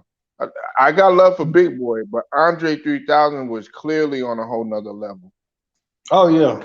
Andre 3000 tough. He had his own little style. It's actually a dude, Marcus Brady. He sounds just like him. To be on T Price. I Mm-hmm. be listening with him, man. You know what I'm talking about? Mm-mm. This Negro sounds just like Andre 3000, man. Hmm. I swear, man. I'm like, man, bro, how do you sound just like? I mean, he sounds just like him, man. You don't know Right. him? Mm-mm. If you ever, I probably heard him like once or twice, but bro, it was funny. I was like, man, who you got on here? Andre 3000? Everybody started laughing when I got on there on this panel. It was one of the first times I got on T Price panel. I was like, who is this dude? Sound like Andre 3000. But yeah, man, you on point with that. Andre one of the toughest lyricists. You know, I liked it the Outkast when they started getting into some of this um um alternative stuff. I wasn't too fond of that, but you know, you said alternative. yeah, they started You getting that's talking when about the hey ya and all that. yeah, that boy, I was in But college. that was smart though. That was smart to Nah, me. That was smart because they had to appeal yeah, that's to their biggest song. White folks love that in college, boy. I'm yeah. talking, but I'm Southern playalistic, all that. That's my Yeah. me and Exactly. you. I mean, Hey, listen, the I Dungeon. can name three guys right now that can play multiple instruments that a lot of people didn't know they could. That boy CeeLo or Nas Barkley, CeeLo Green, he could play multiple instruments. Of course, Pimp C, he could play multiple instruments. Both of them can Flavor sing. Flav, Flavor Flav could play multiple instruments. A lot of people don't know that. Flavor Flav could play multiple instruments. Hey, Celtic Nation, you said Andre 3000 has some great verses on Outkast first two albums. Man, on all of the albums, it's not on all of the albums. Plus, the Dungeon Family. You cannot walk in the room and mention Dungeon Family without mentioning Outkast or especially Andre 3000. Really, I just know him as Andre. You know what I'm Yeah. saying? I don't even call him 3000. But then, I take it way back to like what South Solidical was saying, Southern playalistic Cadillac funky music. You feel me? that's they best stuff to me still today, man. I take it back to Elevator, me and you. Yeah. Yo, my man, yo, cuz. That's the shit, man. I remember when that came out, man. I was young, but I had to grow up so fast because the situation I in, man. We partied for a whole summer. I partied for a whole summer with grown folks playing it. They Hmm. got me on the goddamn changing out CDs, all that. That's why I don't. I think that's why I don't like partying now. When I was little, man, my uncle stayed with us. It always I could just go in his room. They drinking, smoking. It's like a set up party. We watching TVs, listening to Hmm. Scarface, Too Short. Like I always been around that when I was little. It's like a party scene. Hey, he said my favorite MCs of all time are Big J, Nas, and Redman. Speaking of Nas, you know it's the 25th anniversary of It Was Written, which is one of my favorite albums of all time. It Was Written. I listen to the regular version, and damn sure listen to the Screw version, especially Street Watch Dreams. them niggas that be close to Street you. Dreams Screwed. Man, that go hard. That's why I love DJ Screw to this day because he did East Coast too. When he screwed Street Dreams, nigga, that did it for me. For real. Man, that nigga Screw, I love the fact that he was able because he showed up. A lot of people don't realize that DJ Screw, he went to New York and he won a battle. He won a DJ battle. But they don't tell you that. He flew to Houston and they did I think it was like a DJ battle. What's his name was talking about it? Lil Kiki was on the radio. Yeah, that I fuck with Nas too. Even when people used to make fun of me, like, man, when you listen to the East Coast, I listen to everything. Man. Shit, Nas go hard, nigga. Yeah, Nas go hard. watch them Nigga, I niggas don't give never a fuck close to what you. they say about not Nas, Jadakiss, About a smoking nigga you. Styles P, nigga. Never personal. Nowadays is the ways. Hell yeah. The Firm, Foxy Brown, and shoot, AZ, even though he could have did more, you know what I'm saying, but I still fuck with AZ, you know what I'm saying. You said personally, It Was Written was my favorite Nas album. Yeah, Illmatic hard though, man. yeah, Illmatic, bro. Illmatic. Yeah, it was. I like It Was Written though because It Was Written came out. That came out when I was like in the seventh grade, and I was still the tapes and the CDs from from the Look at play. Yeah, that's back in the days when we had tapes and what you think CDs. the best. South man, we would get them, and my mom, you know, what I'm saying she was finding out like I would be in the room just bumping bumping whatever was playing or whatever. She'd be like, "Where you getting all this music from?" Da, da, da, da, da. Nigga, man, my mom found out I was stealing these tapes and CDs. Man, she took my whole goddamn stereo out my room, all that stuff, man. I had a shoebox full of them, man. Like hey, you know about the shoebox, The shoebox, South, cards, all type of shit. because I had to hide them, man. My moms would go through my room. She would go through my room and find all the other stuff. I remember one time, man. She even she found some stuff that, man. Look, I blame. Look, she can't get mad at me, but I had something in my shoebox I shouldn't have had.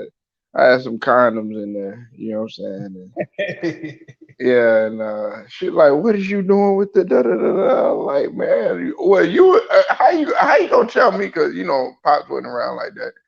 So I'm like, how you gonna tell me, okay, look, if I did anything, you know what I'm saying, wear a condom and everything, then you find it and you get mad, you over here gotta take me to church and all this other stuff, tell everybody in church to pray for me and all this other stuff. I'm like, man, God dog. And I was like, half of the girls that was up in there, man, they was doing things because they was up in there eating saltine crackers and shit. And you know what that means. I was like, damn, okay, she pregnant and shit like that. But they were, and then I'll listen, hey, South, I'll be like, okay, you tell me not to do anything, but then such and such get pregnant and everything, and I'll be like, well, what about her? Well, she made a mistake. She made a mistake. I'm like, oh, okay, so it's all right because she a female. I'm like, what? But use a Hellraiser, will you? Huh? Use a Hellraiser, will you? Man, shoot. Man, hey, listen, the only reason I went to church, South, was to look at the females and to go out to eat afterwards. That's the only thing. I'm telling you, man, I'll be a church man. I'll be up in there falling asleep. But then, like my mom, she started making me, be active up in there. You know what I'm saying? So I had to, do something. She said either sing in the choir or usher, as they say.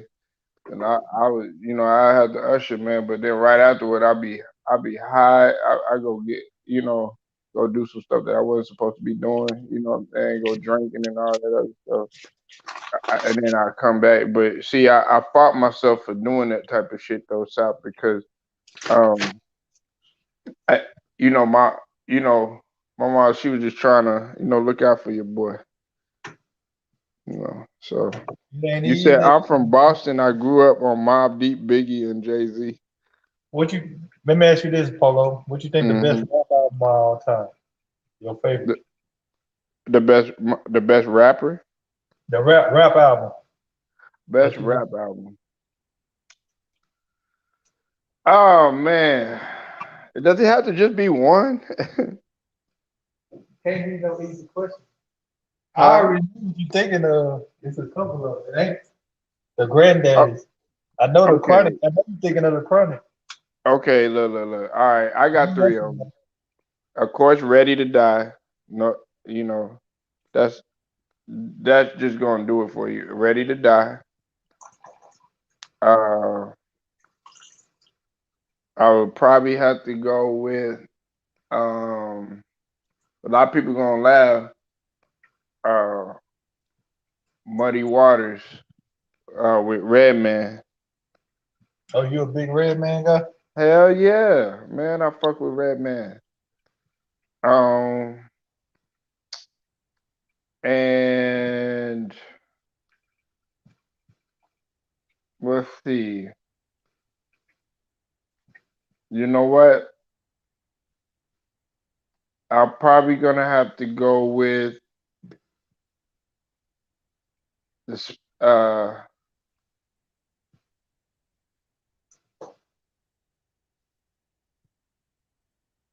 8 Ball MJG Space Age, man. Oh shit! Yeah, They say Pippin. I used to have that on my ringtone on my first cell phone. I yeah, a had. lot, but and they don't. Say Pippin, Sal, huh? you already know when I said that, but see, man, I gotta throw some other considerations in there. I do like the three. A lot of people don't listen. A lot of people don't think this, but Project Pat album went hard. I'm from the projects. That album went hard.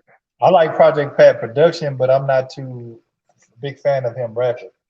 And man, shit, that motherfucker. Nah, hey, Sal, look, nigga, before a basketball game or before like a football game, nigga, or if you was, you play. You remember how it was play head busters, sipping on scissor up and all that other stuff, man. Shoot, that's what I'm was not being big on played in his the rap. locker room. And then guess what? Guess what else they would play?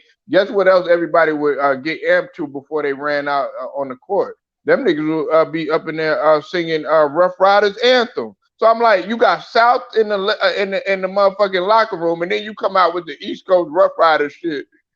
when we get ready to, because they was like stop, drop, shut them down over there. Everybody just get hype off of that shit, man. So it was kind of a mixture of everything. Yeah, I wasn't big on Project Fed rapping, but songs he produced, yeah, I mean, it's second to none. As far as Cause especially the niggas beats went hard. Now I yeah, got okay. Wait a minute, Sal. You know what? I got another album I like too. I did like uh uh Mystical. His Unpredictable. yeah. With his That face in front album. of him. That's the one that had the man right here. Yeah, the man right here. Yeah. You kind of picked a lot of underdog ones other than Ready to Die.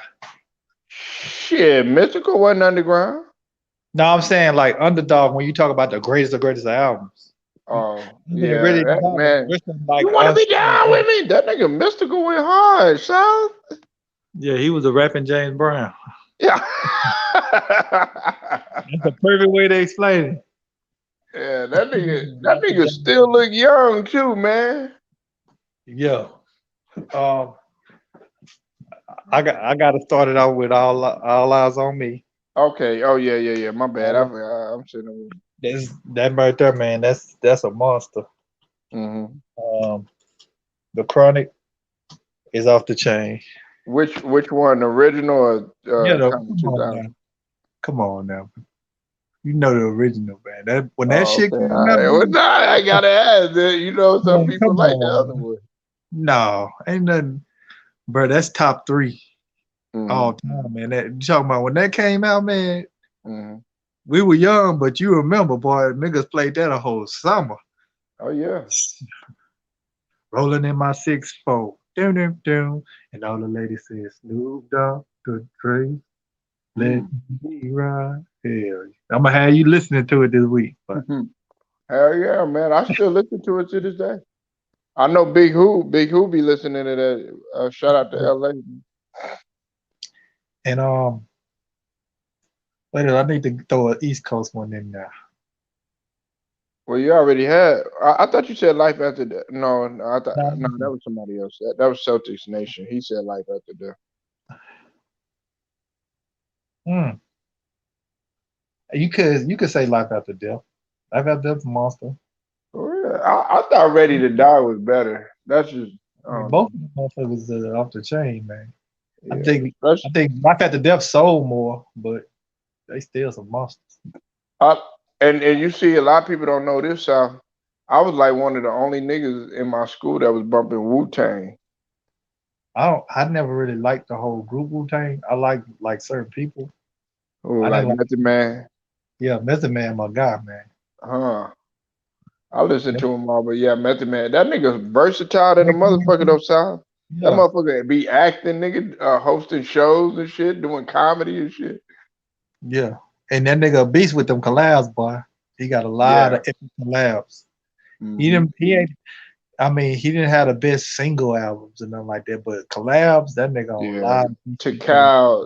The first Tikal went hard, but after that, Tikal 2000, whatever, I wasn't really into that. You like Redman more than Mel.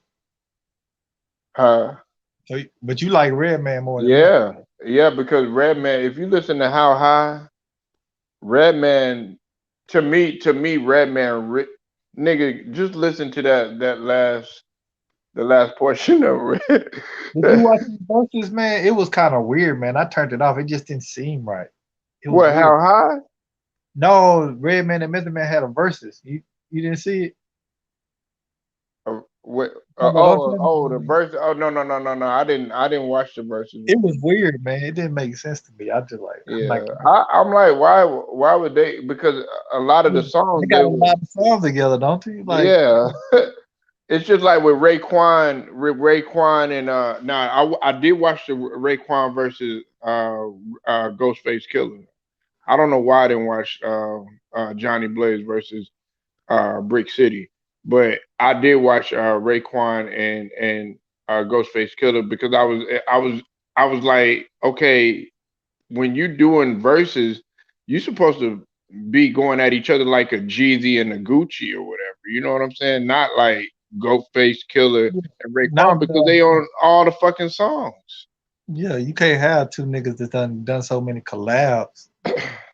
Yeah, once one use a song, what you gonna use? Damn, nigga, I took the one I was gonna use. Right. Why would you crazy? Do you like Jeezy though? Now, no. Wait a minute. I got to throw another one up there though. South. I forgot, man. Damn, man. It's so many of them. See, I like You gonna put that riding dirty in diplomatic immunity.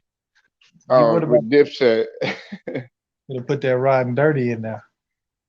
Yeah, riding dirty, man. Man, dog, you a Trillo G. I like Trillo G with Bum B. Riding dirty. Huh? Nah, I'm just singing that riding dirty. Yeah, man. Right, man. Bum B. See, Bum B is slept on as from a lyrical perspective. You gotta What? put Bum B up in there. But a lot of people they're like, oh, he from the South, so no. You know his hardest verses from that murder. You remember Murder, murder, murderer. man. That's a Southern classic, boy. That riding Yeah. dirty, space age pimping. He said that's like if Eric Sermon and Redman did a versus. Yeah, that's right. Like Def Squad. You see that song? That it Yeah. don't make sense. What you think been the best verses so far? Gucci and Jeezy. No. Yeah, because and it wasn't even a rap one either. I'm a keep it 100. I'm gonna keep it a stack with you. You gonna laugh at me when I say this. It's two of them. It's two of them that I like, and it wasn't even rap. Don't laugh, nigga. Because I know you finna flame the shit out of me, You probably finna say the one I'm gonna say been the best one. nigga. You just don't realize it. Nah. Gladys Knight and Patti LaBelle, nigga. Oh, I ain't see it. It's my mom, nigga, dog, South. My Bro, you didn't see mom the had to, other brother nigga. that My on the mom song? let me know that there was a versus, nigga. She Damn. was like, I called her South, man. I said, hey, mom, how you doing? She's like, oh, I'm good. Da, da, da, da, da. And I was like, what you so hyped for? She was like, yeah, Gladys Knight and and Patti LaBelle, they finna have a versus. I'm like, a versus? I'm I like, think what the fuck? the best two I watched, I ain't watched all of them, so I really can't say. It could have been the best one. The best two I The watched, DMX and Snoop Dogg. DMX and Snoop Dogg, the second one, but the best one was Earth, Wind, and Fire and Ozzy Brothers.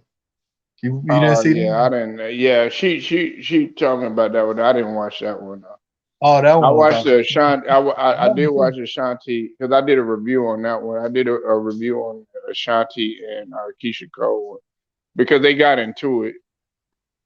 Oh, for real? Yeah, they got into it. It wasn't as bad as Jeezy and Gucci. That was anticipated right there. Oh, they got into it on the live, or they had some history? Who I you didn't know talking they about? Keisha Cole and Ashanti? Yeah, they got a history like that. Or they just Yeah, got. yeah. Oh, They didn't go. Nelly. oh, they Nelly used to mess with her too. Yeah, I ain't gonna get into that, but yeah. Nah, Yeah. but it's something fine as hell. But like most of her stuff is samples of another song, man. Like Yeah, but a lot she of still Biggie was stuff. talented. I think she was head and shoulders above Keisha Cole. Keisha Cole sang from her nose. She didn't really sing from her diaphragm. You think she can better sing better than Keisha Cole? Yeah, she be yelling. Okay. To me, Ashanti has more. She has a better feel, like a better sound. You know what I'm saying? Like, that's just my opinion. Nah, That's a, she did. She did. You when she took I've Mary, always been a Mary. person. I always Ma- been a person that Ashanti can't sing. Like she just got a little. She can hold a note a little bit, but You said you grew up on on Dipset, man. South nigga, hey, tell I'm just a Celtic musician. Nation, South nigga, hey, in the South we love Dipset, nigga, Oh, they love nigga. When I say no, they love Cameron and no, Jim no, no. Jones and that motherfucker Santana and Oh, Hell not Rail, they me. love them niggas. No, Polo, not me. You got the wrong one. Oh, look at nigga, why you? It's niggas that do like them, but no, I don't mess with no Zip Zip. I'm gonna shut up. I ain't gonna say nothing. I That can't ain't me. believe it. He don't like Dipset, man. I don't fuck with He no about to Dipset. make me cry right now, man. I'm sorry. I can't believe this nigga, man. You the only nigga I done heard that don't like Dipset, nigga. You were probably more in the G Unit. I like G Unit for a minute. Uh, see, it's so many. It's so many. Now, okay, what you think about 50? When 50 came out, he was tough, man. Yeah, they get rich, not trying. Yeah, that shit right there, boy. It's one song I'm trying to find that a nigga screwed and chopped. I used to listen to while I was in college. Uh Nigga, that nigga, that Richard Get Richard Die Trying screwed and chopped, boy. huh. That album True Time is something serious. I used to bump that from like going back home for the weekend and all that. Nigga, I had a mixtape of that shit. That Uh huh. man. I What mean, you not a talking about mixtape, but I going? had. Hey, child, you used to go to the. I know you used to go. You used to go to the damn relays and shit. I went a couple of times. I didn't go all the time. Yeah, the Texas relays and shit. That nigga South be up in there pulling up and shit. You say Gucci versus Jeezy is the best, and DMX versus Snoop is the best. I'm telling you, South Gucci versus Jeezy, man. Snoop, That was Snoop the and best one. DX was off the chain, boy. That shit was off the chain. I Which don't. one? Yeah, it probably don't like it because I don't listen to Gucci, and I like some of Jeezy stuff. The Jeezy got some shit, but You Gucci, don't listen to Gucci? hell no, I don't like Gucci. Oh man, you hating. Hold on. I don't like Gucci. He Jeezy. can't.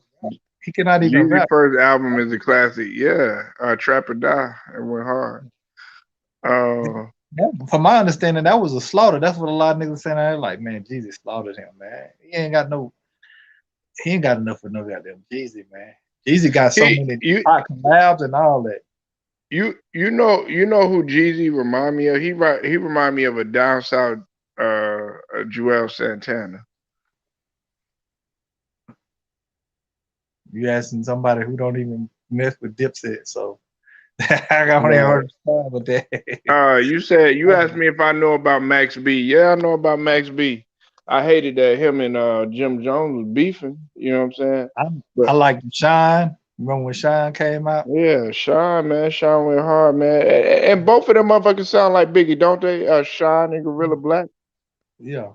Yeah, that Gorilla motherfucker, Black sound Gorilla just Black, man. That like him, but motherfucker was locked up Shine, for credit Shine card kind of had his fraud. own sound though. He didn't sound just like him. He wasn't trying to sound like him. It was Who similar, that? but I mean, Shine didn't sound just like him. It was similar, but Gorilla Black was trying to sound just like Big. Yeah, they He- yeah they both sound like that, man. I was like, damn, who these niggas trying to? But they was pretty good. I like when Sean. I hated that happened to him and everything, but you know he had to go in and everything. But Gorilla Black, man, yeah, he was in there for credit card fraud and shit. And I was like, damn, what the fuck? I didn't know he was doing that into that type of stuff. So No, and the Clippers are still up. They up 59-52. Seem like they're gonna Phoenix close is it on the out. heels. This is a halftime now. No, But I could go all day on music. What's it called? I'm gonna tell you, like a lot of people, who a lot of people they don't really talk about, but I really feel like he should be held in like a lot of regards, high regards. Is what's a couple people. I feel like Too Short don't get enough credit. Like I'm not talking about lyric wise, but just his influence on the culture. Yeah, you know that motherfucker got a lot of albums. I feel like E40, he doesn't get enough credit. Like my niggas from the Bay, I feel like what Spice One did I for the think game. I think DJ LL Quick, don't get enough credit, and he done put out his longevity and his production is second to none. LL don't get enough credit, man. yeah, LL from yeah. a wide catalog of and diversity, love songs, rap songs, a lot of shit, man. You know what I'm saying? Think he got 10 platinum albums too. Want to say he got 10 platinum albums.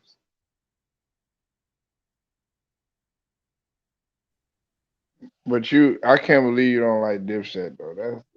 That's Oh, man. hard to believe. You like the only man. You like the only guy I ever heard because even I got a everybody in partner the that song. love Cameron too. Cameron has no, their group has no substance to me. Like I don't listen to Mhm. nobody if they have really no substance to them. Like it's just kind of it's just all like allure or not even allure, just glamour. Mhm. I'm not big on. I don't really like Lil Wayne. I like artists that have some kind of substance, humility, balance. They have a polarity. They have some kind of soul to them. That's why I Mhm. like Nipsey Hussle. Nipsey Hussle music got soul to it. He got them serious beats. He talk about real shit to go on. Do you know what I'm saying? Well, but see, that's why you don't have to buy. Hold on a second. Hold on.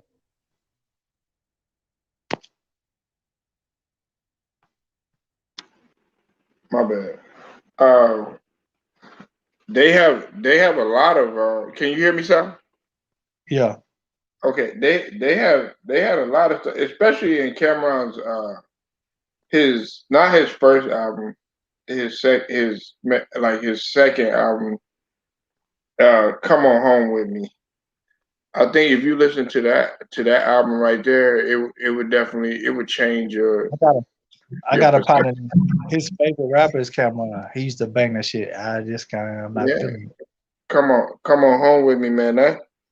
That went hard, man. Like that definitely. I felt that Come On Home With Me was better was better than it was up there with diplomatic immunity.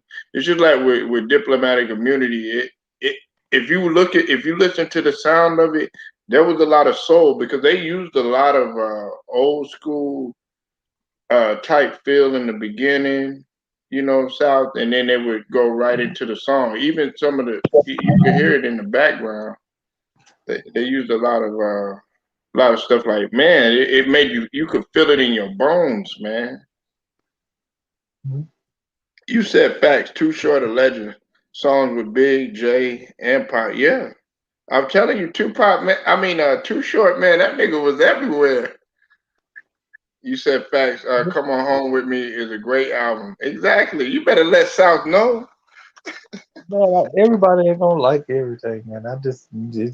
I might like it. I don't know. There's no Cameron song I can think of that I like and just want to listen to. I just everything I've heard from him, I just nothing I like. Just like that with some people. Just like you said, what you say? You said, what's the name? Couldn't sing. Ashanti never been known for her singing ability. I think she packaged good as far as Man, looks. she won the battle. Huh? She won. She won. People say that she won the battle. Oh, maybe she did. Hmm. Maybe she did. So okay, so who you like singing wise though? Because Oh, I got my top three. oh, you talking about just singing? I'm gonna tell you, I'm a big fan of Miguel, man. I think he slept on, man. That nigga tough. Oh, Miguel, yeah, Miguel go hard. That nigga got a lot of bangers. What about Lloyd? Lloyd, Lloyd straight. I mean, I ain't never been into Lloyd like that, like some of his stuff. I mean, you talk about all time, like I love me some Mm-hmm. Mary J. Lil Mm-hmm. Mo slept on, boy, that motherfucker sing her ass off. Lil Mo. Yeah, especially that Superwoman. Hey, you heard that screwed and chopped? Oh my god. Su- You can feel this. Hey man, this nigga su- freak that thing. That The- Superman. Oh, who did you like better though, Sal? This is off the subject of singing, but I meant to ask you there. You mentioned Screwed and Chopped, man. What did you like Swisher House better, or did you like Screwed Up Click, man? I didn't even Better. listen to now. That don't answer your question. I didn't even listen to those Fisher House stuff. Oh, you was all SUC. Yeah, man. It's Mm-hmm. very. I ain't gonna say I didn't listen to none, but it's very little that I did. Mm-hmm. It's very little that I did. I had a partner. I had a partner that was just like you. That he ain't never because he felt that I didn't like like DSR. It was like goofy to me, man. That shit DSR group. It was like real goofy, loony. what? Dang, you ain't like DSR? That shit was loony, man. Yeah. Well, you don't like Tum Tum and Big Mhm. Tut? Nope. Man, them niggas went hard. That shit was loony. It was loony to me, man. Ah man, I got you. Hey, you man, you better pay homage, bro. You know what I'm saying? I'm What not gonna about fake Mr. like I What like somebody about that Mr. doesn't, Pookie? man. I know you fuck with Mr. Pookie. But yeah, Puka and Luke, lay it down. I'm a cook for life. Yeah, you know they Dallas. Yeah, you know that's Puka and Luke. Yeah, What about okay, so um motherfucking me uh the Freestyle Kings with Tight and of course they had Charlie Boy, yeah. All the person I all them really guys liked. from Huntsville. Yeah, all the person I really liked was Charlie Boy. Right. Charlie Boy. I like Charlie Boy. I He didn't really. Go ahead. no, you got it, bro. Go ahead. I didn't really like. I didn't like Mike. It's only I didn't like Mike Jones. Hmm. And it's a nasty. It was a song that I used to bang that was Food and Chop from Mike Jones when I was in high school. That Yodelay. That shit used to bump. Yodel, yeah. Why you like that? Yeah, that song did go hard though. His music had no substance to me. Him as an artist, he don't have a substance. He don't have a variety. Can't move me in different places. Like I don't really gravitate to artists that's just kind of one dimensional. Hmm. In my opinion, like Right. that's why Dipset they always was like a lure. It's just fashion, boom, boom, boom, boom, and I Nah, just couldn't get it in flow. I just didn't like nah. That's like it. that's why that's why you have to, man. See, I just have it's to like one. what I like. Just Right, no, but see, that's what I'm saying. I used to see it that way, you know what I'm saying? But it's sometimes it's hard. Okay, like I'll give you a prime example, like the Locks. Okay, like I felt the same way that you felt about the group in as a whole, right? But when I got to listen to them like separate, because I was just always just focused on Jadakiss. But like when I listened to Styles P's album, I didn't really listen to Shea Glue like that. But when got a chance to separate the two and actually listen to them and listen to their album and their creativity on their own, like some people may disagree now, some people may disagree, but if you really go and you go listen to Styles P and listen to the stuff that he's saying, it gets to you more than you listening to a Kiss album. And so that's why, like, when you say, I can kind of relate to what you're saying and stuff, because I was just like, well, man, these guys, man, I don't know, I'm not really gaining anything out of it.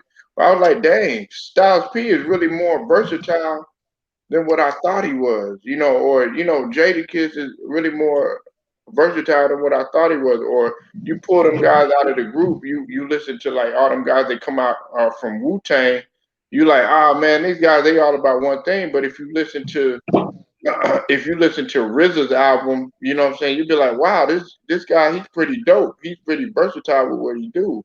Or I GZA, didn't. man, I didn't know he had a sound like that. Some people I just felt like listening to them, like RZA, how he flow, it just I just don't understand. You said, I think Styles is better than Jadakiss. Overall, I would have to get a nod to Jadakiss, but I think Styles. Um, I just think like Jadakiss's delivery and just overall, Jadakiss can mesh well. So can Styles. They can mesh well with anybody. You know what I'm saying? Like that's why Jadakiss he's able to go to like the South and do songs with like Lil Weezy or whatever. You know what I'm saying? Or it's very few artists that can mix it up with everybody. If you South Political, you know this too.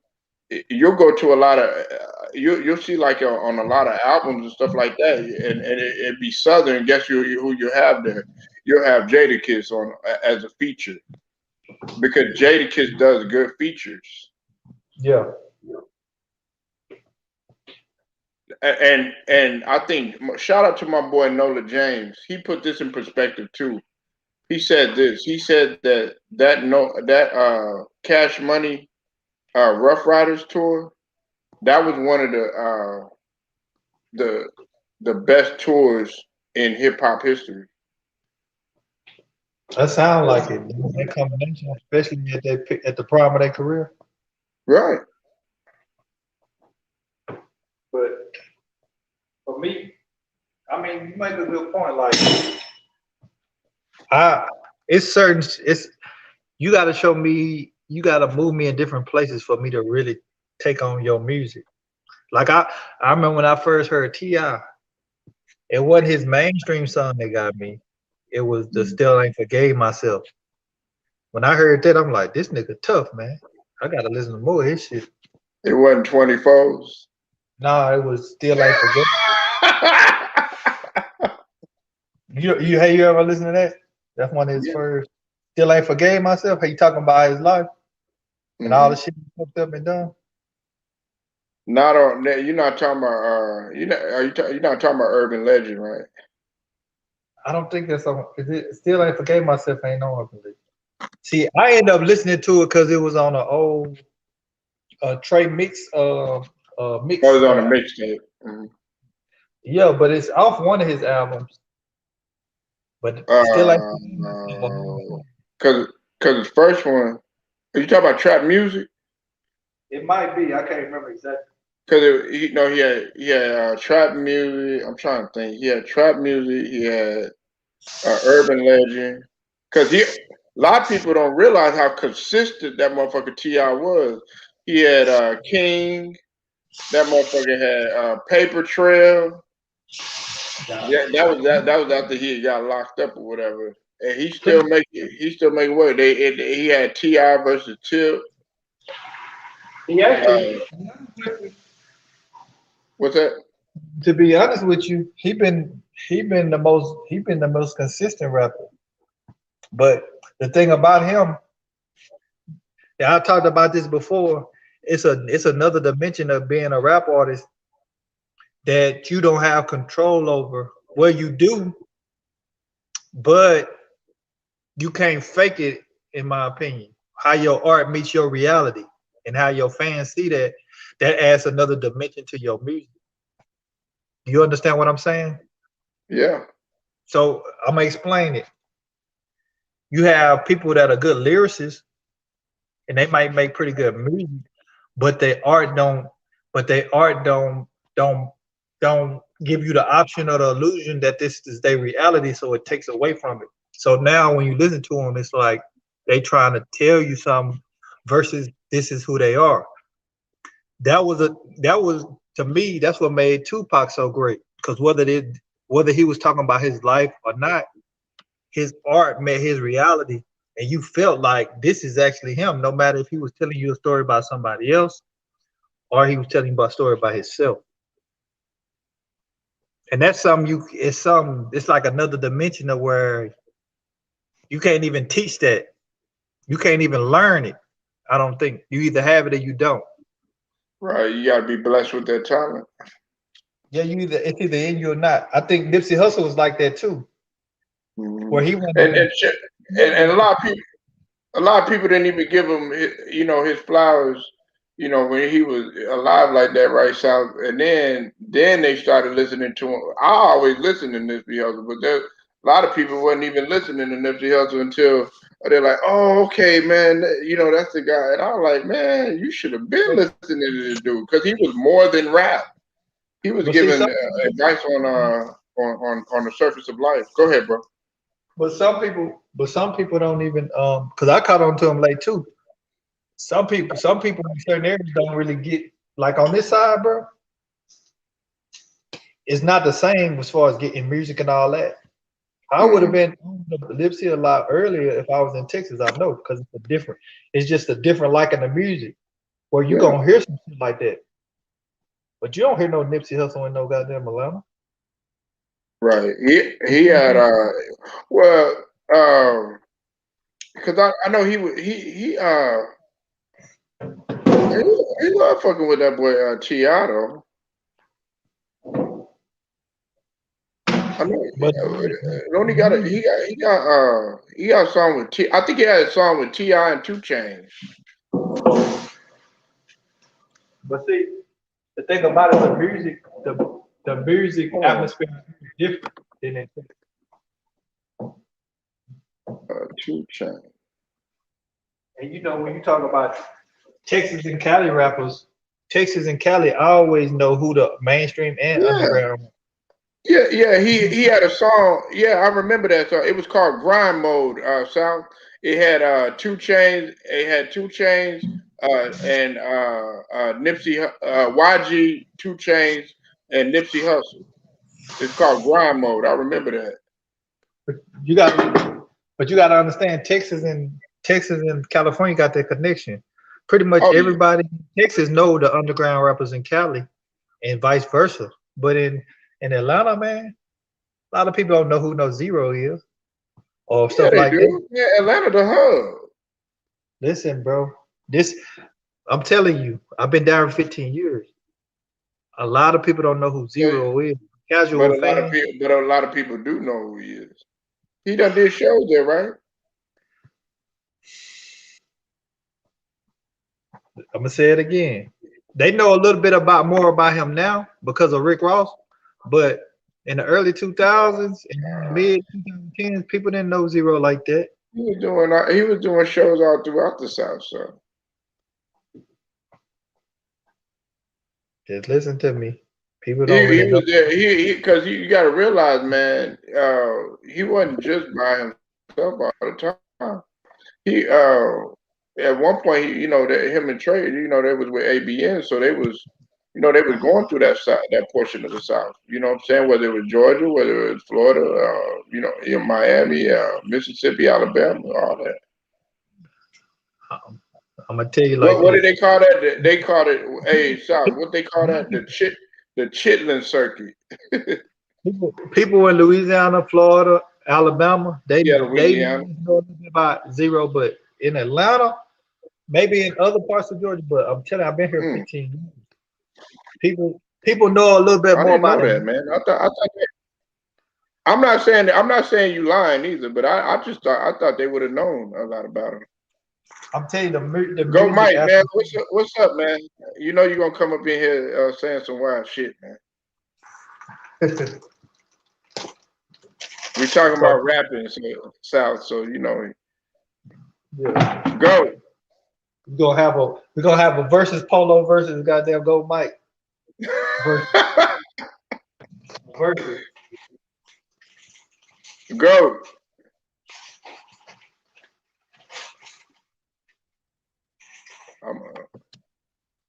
Go. Go. You on mute.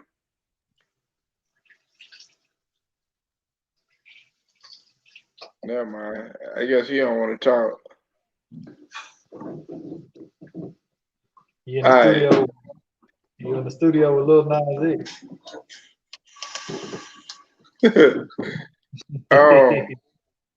Anyway, no, yeah, I didn't know that. I just thought, like, you know, he definitely made his presence felt. You said Liquid Swords is a classic. Yeah, it is. And then you said DMX had that. What did he have, Celtics Nation? What did DMX have, bro?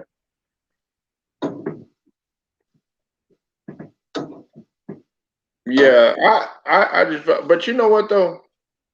Like, and maybe it's me, South, but does it seem like when an artist passes away, their album sales just go through the roof? Yeah, I mean, that's how it is. It just goes through the roof. Yeah, they become everything they make come up collectible, you know. Mm-hmm. But I'm gonna say this: DMX is one of those artists as well, where his art, he had heartfelt music, and his art met reality. As far as how he, okay. That's what you were talking about. That's what Celtics Nation was talking about. Okay, yeah, that's facts.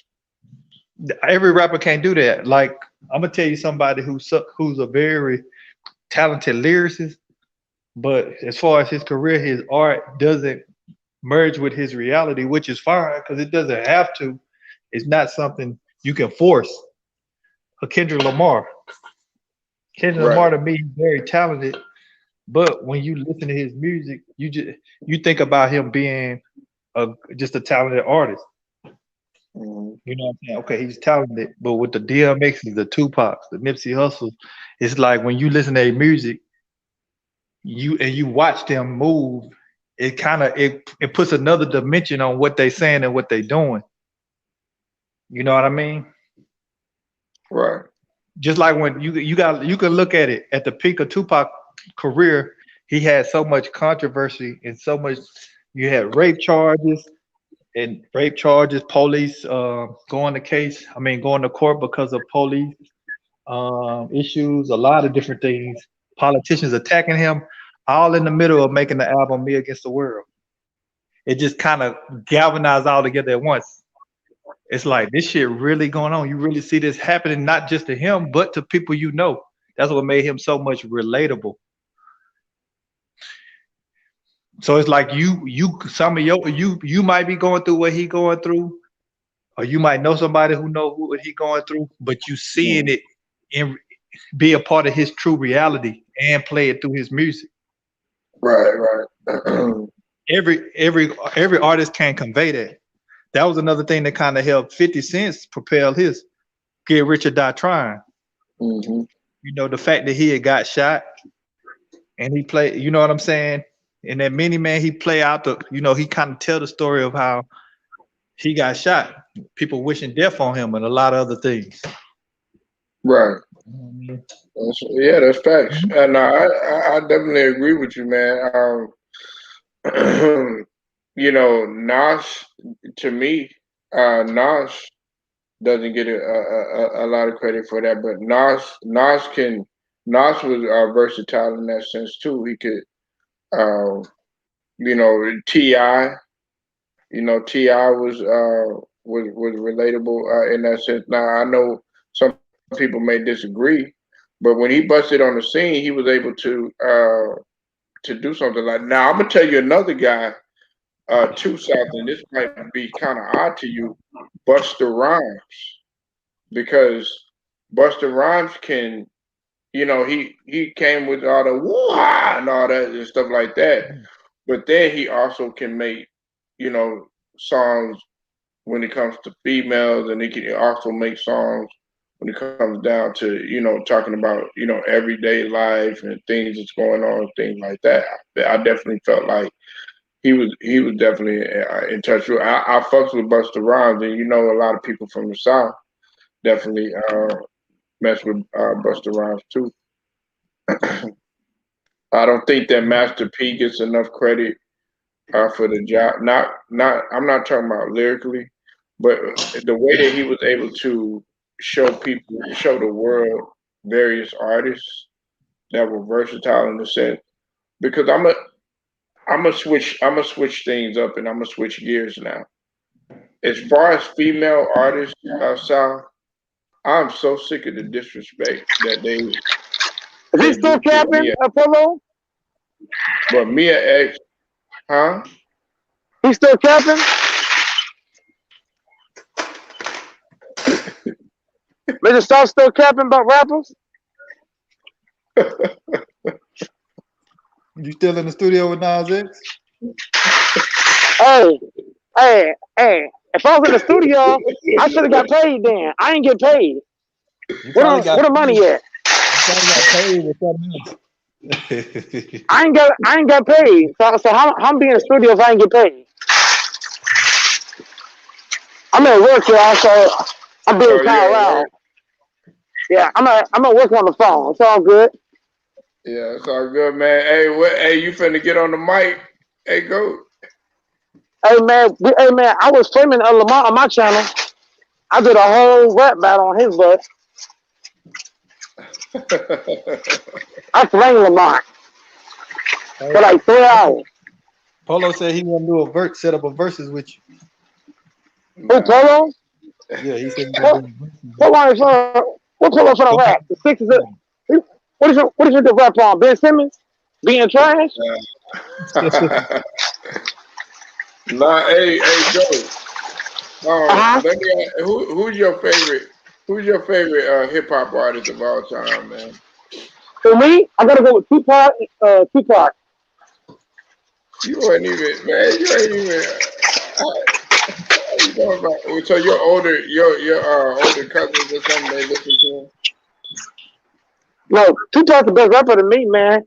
I grew up with a lot of old people, so that's why I love Tupac the way I do. Okay. Tupac. Tupac's the goat for me, bro. I thought you would have liked T.I. or somebody. T.I.'s nowhere near his level. Tupac way better than T.I. Way better. Tupac, who your favorite rapper? Redman, Apollo? No. The best rapper that ever rapped with me is Tupac. Yeah, hands down. Mine was if I had to go with anybody, man, I probably have to go with Jay. Oh, the karaoke master. You said karaoke master. Yeah, nobody. No, but it's Jay, and then Biggie, and then Pac. Okay. I like that. Biggie go hard too, though. I say Biggie go hard. I say Pac is the best rap artist. Biggie probably has the best flow ever. Let me ask y'all this: what's y'all top 5 of rappers all time? Polo already gave his. He's in the top 5. Yeah, mine is Jay, Biggie, Tupac, Eminem, and Snoop. What, man? That's a soft. That was a soft top 5. No, that was soft. No, I forgot. I could really, I could really, in South Solidified, I could really get really ugly for you.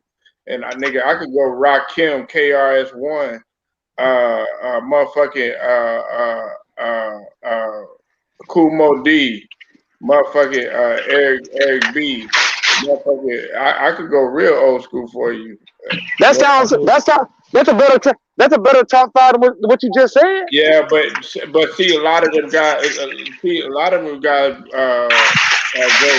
in South Solidified, they don't even know. A lot of these guys, these youngsters, they don't even know them guys unless they Google them or something. That's facts, though. That's facts, though.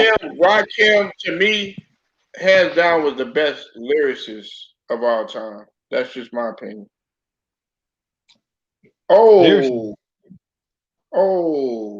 hey, I think Chris Paul is hurt, bro. What happened to Chris Paul? He turned a leg or something? Chris Paul is hurt. And that motherfucker Patrick Beverly making fun of this shit.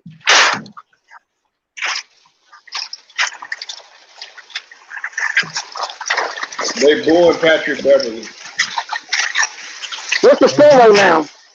71-62. LA Clippers are up. In the third quarter?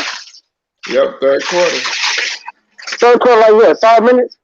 Yeah, he just undercut Chris Paul real bad. Did you see that South Political? No.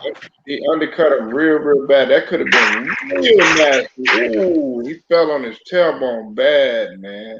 That should be 2 free throws in the ball, right? Man, come on, Patrick Beverly, bro. See, that's one of the reasons why I don't like. I love Patrick Beverly as a defender, man, but that's one of the reasons why I don't like him.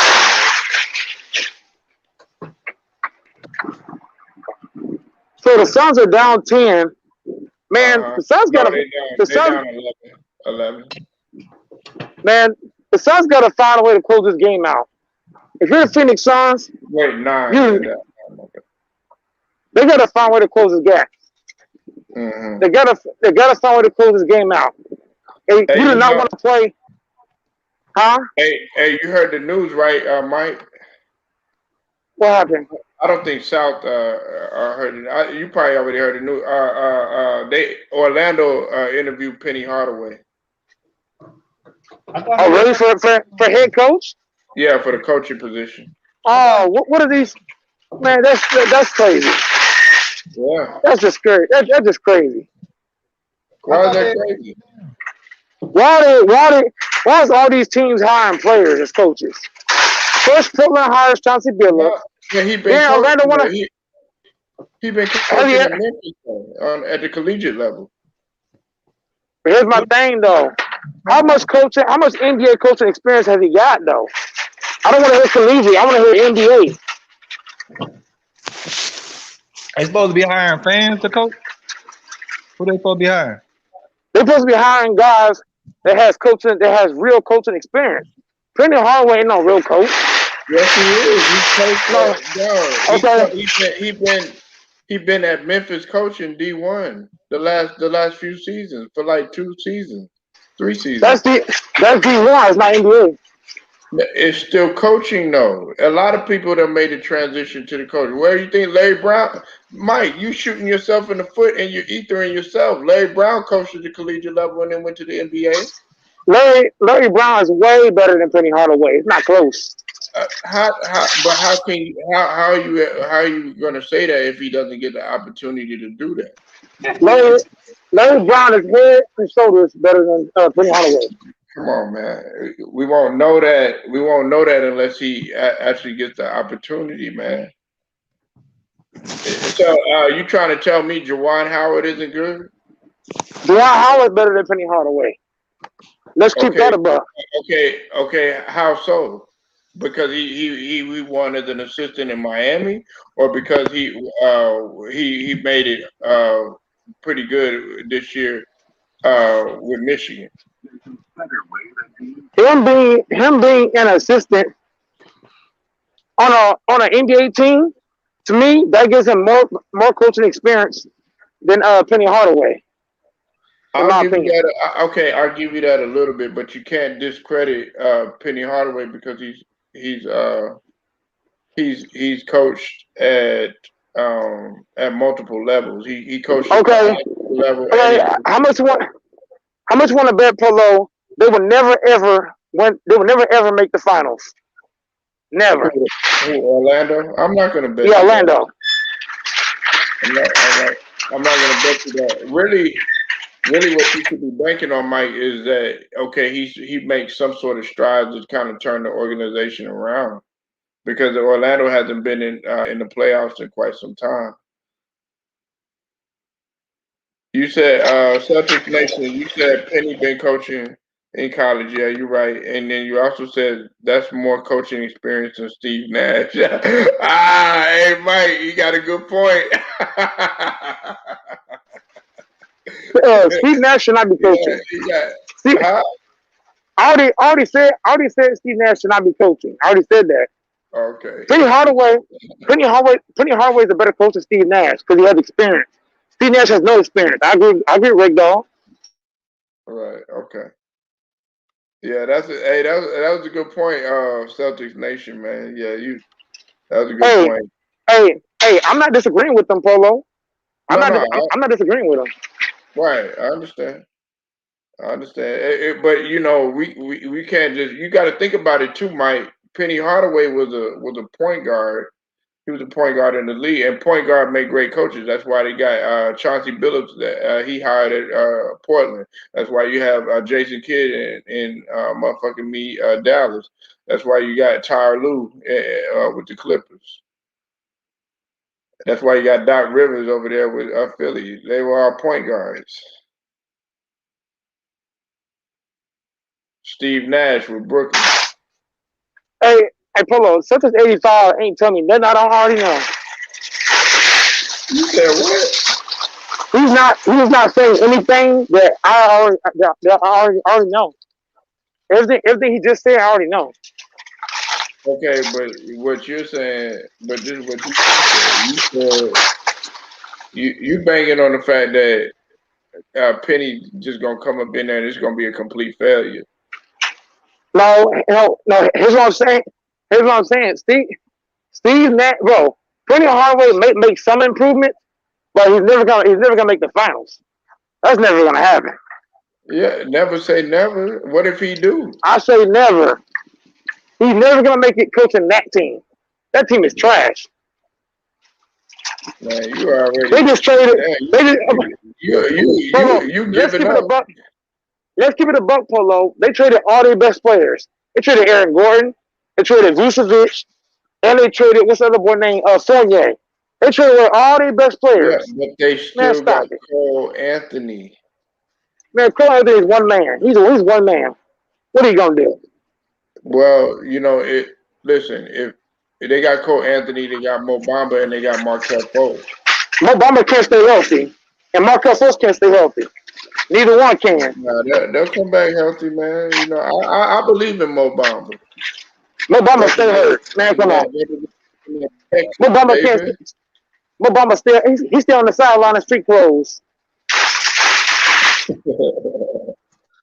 Nah, yeah, they got rid of a lot of their pieces or whatever. I wish they would have got rid of Gordon like that, but you know they got rid of. Well, I think they wanted to put him in a better. You know, he wanted to be in a better situation. Okay, let me ask you this: what you think of R.J. Hampton? Go. Who does he play for? He played for Orlando. R.J. Hampton, I don't like his game too much, truth be told. I think his game needs to be polished a little bit better. He has to. What about Jonathan Isaac? I know you like him. Jonathan Isaac, I like his game. Jonathan Isaac, I like his game. He's very explosive. He's got a decent 3-point shot. Jonathan Isaac, I like his game, but I'm kind of fearful of the injuries that he's been suffering as of late. And then they got Terrence Ross. I know you like Terrence Ross a beast. Oh, yeah.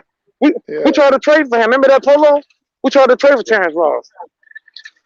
Yeah. See, you see what I'm saying? They got Cole Anthony. They got some guys on there that they can, and they got they got. You know, my boy Michael Carter Williams. He kind of, you know, he kind of hit or miss or whatever. But they got some guys on there that, you know, you could look at and be like, okay, hey, look, we could do something. Right. Well, they can make some noise. And then they acquired Gary Harris too. They got Gary Harris from Denver. Gary Harris, he's not playing up to his potential I agree with at you. all. I agree. I When agree he with you. when he first came in the NBA, Polo, he was seen as a guy that can come in and get straight buckets. Man, he ain't been getting he hasn't been doing that. You right. Yeah, He's he kind of inconsistent. He'll have one game where he'll do well, and the next one he'll fall off. You know what I'm saying? right. No, that's facts. You know, when I looked at Gary Harris, I thought I said to myself, I was like, man, he could evolve because he'll be like one game he'll put up good numbers in that next game you'll be like, damn, where's he at? And then he'll go on a stretch of games where you won't hear nothing good from him.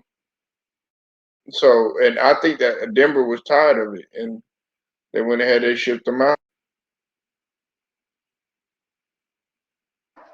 Yeah, that's why Denver traded him because Denver had high expectations for Gary Harris, but Gary Harris has not lived up to the expectations. And Polo, it was crazy. Michael Porter Jr. was a guy. Everybody thought that Michael Porter Jr. was not going to live up to expectations. Look, Denver kept Michael Porter, and they traded Gary Harris because everybody thought, oh, they're going to trade Michael Porter Jr. He's mad at the coach, this and that. But whenever they chose Michael Porter over Gary Harris, what does that tell you? Michael Porter is living up to the hype, not Gary Harris. Yeah, I like what Michael Porter Jr. Did this year. Even though Denver lost, but he was put in a position where, okay, dang man, this was only this was like he was pretty much a baby under that amount of pressure with Jamal Murray being gone, and I felt like he performed well.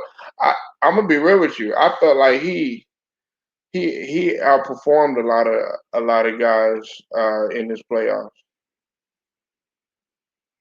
I'm not gonna say That's Jokic, but he outperformed a lot of guys on that Denver squad. I gotta give Michael Porter Jr. credit, man. Whenever Murray went down, man, he balled out. Michael Porter Jr. He showed why he's the first overall pick this season. Even in losses, he showed why he's the first overall pick. To be told, Polo, I wish there was a way. I wish there was a way we could trade for Michael Porter Jr. on the Lakers, man. Yeah, speaking of your Lakers, Mike, I got two questions that I gotta ask you. I gotta get your perspective on. You know what I'm saying? I didn't get to talk to you about this. Okay, KCP, you know he got robbed, right? At gunpoint. I heard about that. Yeah, what you think about that, man? Woo! Well, he gotta be more careful. He's gotta be careful of where he's going at certain times. I think KCP has to be more mindful because people was crazy at a certain time. So I feel bad for the guy, but he's got to be more mindful of people who are around him. You know, be more cautious, be more aware of his surroundings. So yeah, it's a bad sighting for KCP. You know, he had a bad year shooting the ball, got robbed, but he's got to do a better job of protecting himself. Being aware.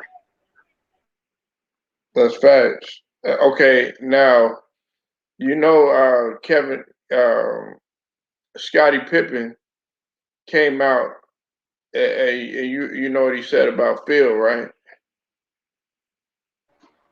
What does Scottie say about Phil? He said he accused Phil of being a racist.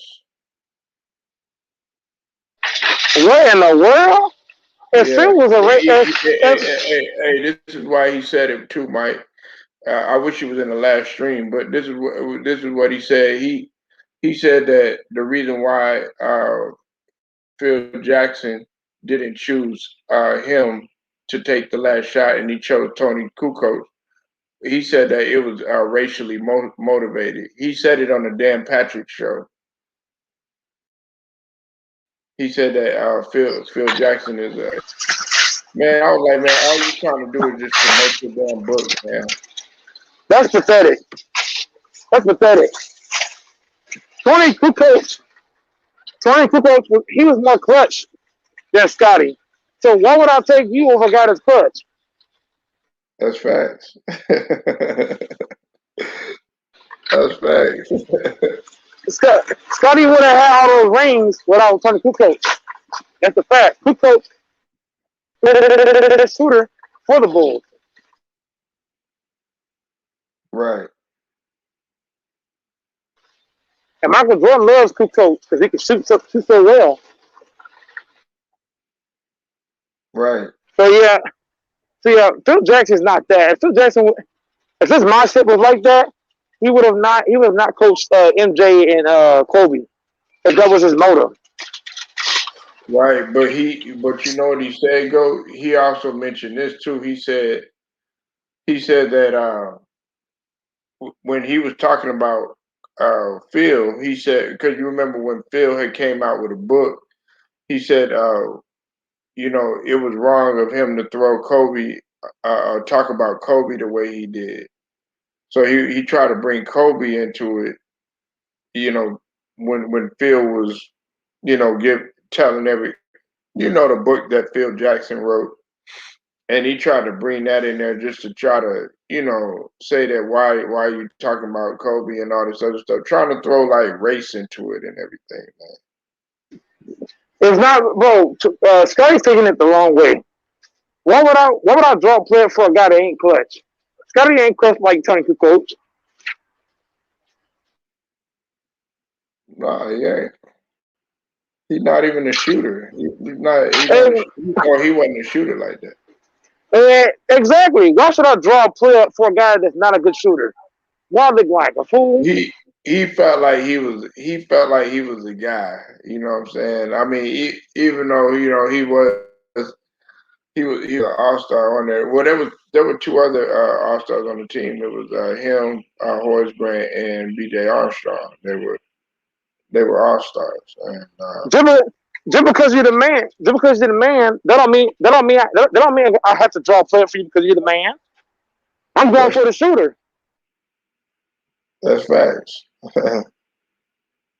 LeBron James the man. But what does LeBron always do? Pass to the shooter.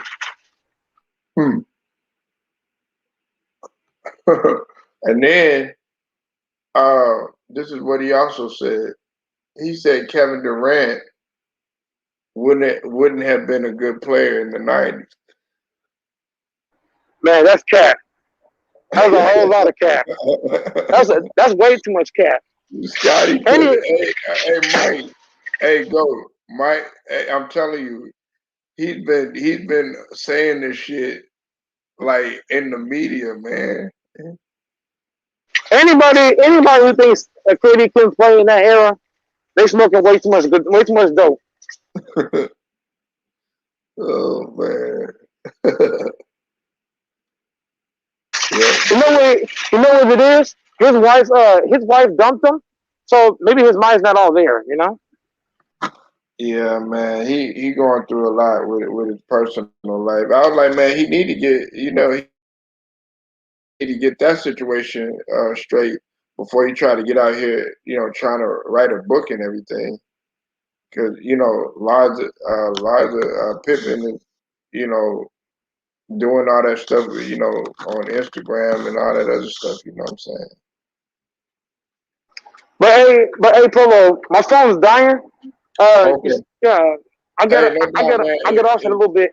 Okay, no problem, man. Hey, that's our Goat Mike. Y'all be sure to subscribe to my boy Goat Mike channel, man. That's one man band, and also Lakers channel, Big Mike. All right, salute to you, Goat Mike. Have a good one, bro. All right, Polo. I'll come back whenever I get off work. No doubt. Have a good one. All right. All right, you too.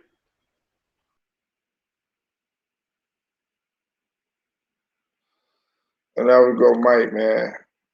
Oh man, definitely a good show so far. We had Celtic Nation was up in there holding it down for a little bit. I think Celtics Nation probably done chopped out. It's all good, man. Thank you for pulling up. These Clippers, man, they up. They actually doing something, man. These Clippers think that they gonna do something, man.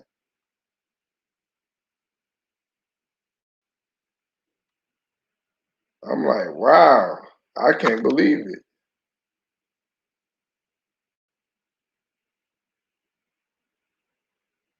And Patrick Beverly, the combination of Patrick Beverly and Paul George have just ran through them.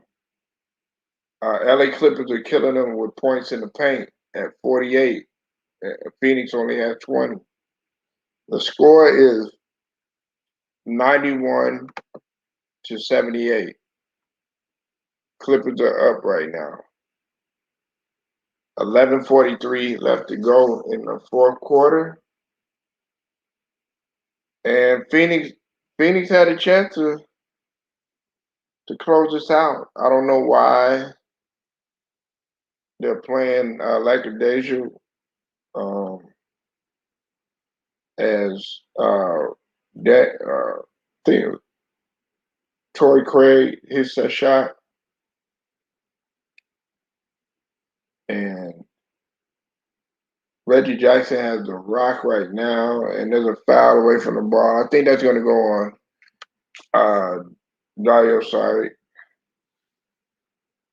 I know my guy Hitman X, man. He's like really frustrated right now because he wanted to close this out. Score is 91-81 in the fourth. Paul George is on the bench. I mentioned that because that's that's something that we got to pay attention to. Terrence Mann got the ball right there, makes it in. Terrence Mann just finishes. Clippers are up 93 to 81. 11:19 left to go. Dario Saric, it goes in. Now the score is 93 to 83. 11:08 left to go. Reggie Jackson has the rock. Reggie Jackson gets it to Nicholas Batum, who gets it to DeMarcus Cousins and one. DeMarcus Cousins is showing that he could definitely make his presence felt. They forget what Boogie brings to the game.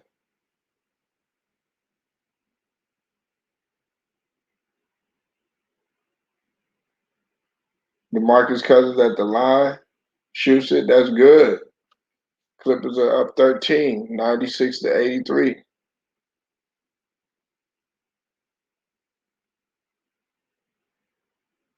Dario Saric has the rock, gets it to Booker. Booker takes it in. 85-96.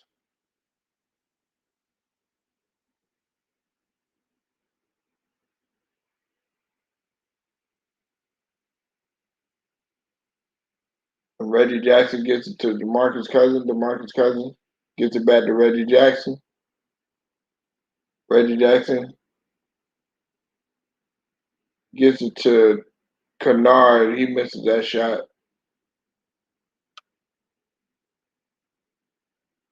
And Devin Booker has a rock right now. He's on the right side, takes it in. He's guarded by Cousins. That right there, there wasn't gonna be anything that happened right there because DeMarcus Cousins is no match for Devin Booker, especially defensively. DeMarcus Cousins has it at the top of the key, gets it to Reggie Jackson. Reggie Jackson with the mid-range, misses that one. Rebound, Phoenix. That went to Cameron Johnson. Booker has the rock right now. Booker takes it in. Booker with the shot. And Booker hits it. Booker is bringing them back. The score is now 96 to 89. 9:18 left to go in the fourth. Phoenix trying to make that push. They can end it tonight. They could actually end it tonight.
All right, and the Clippers score. Sorry about that break. And the score is 98-91. 8:20 left. I'm glad Chris Paul got up.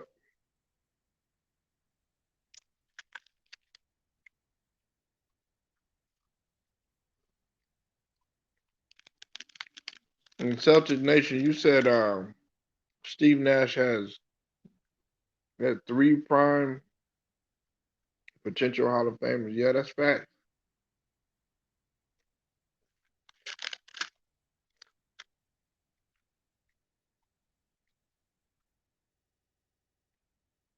You gotta look at stuff like that.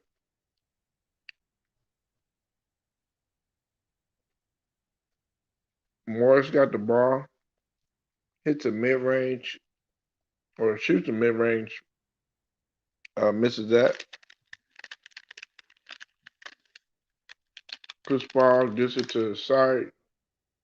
Sark is fouled.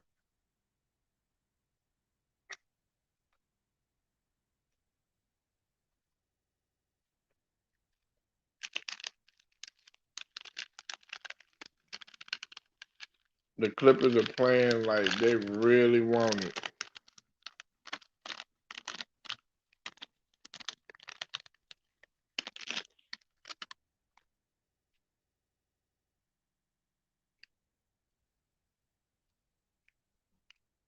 Clippers up 98-91. Ball stolen by Chris Paul. Devin Booker takes it in. He misses a shot. Reggie Jackson has the rock right now. He's guarded by Booker.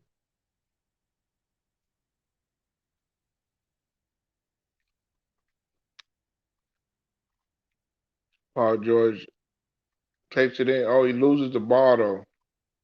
Paul George loses it. Cam Johnson takes it all the way in. And there's a foul on Morris.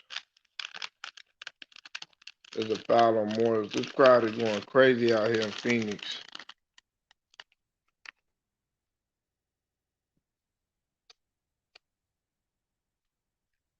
Paul George, he just made a huge turnover.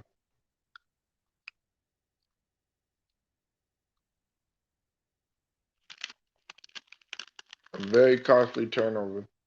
That was good defense by Cameron Johnson. He's got 13 points, shooting 100% from 3-point.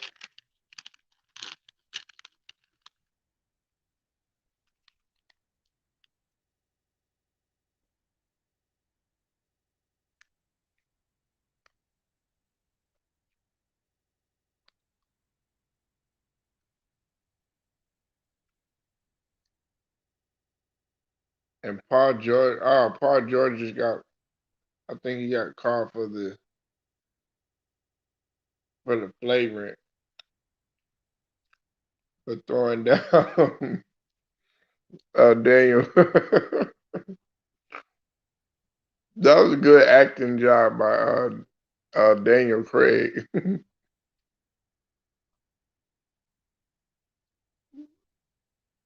That was a real good acting job.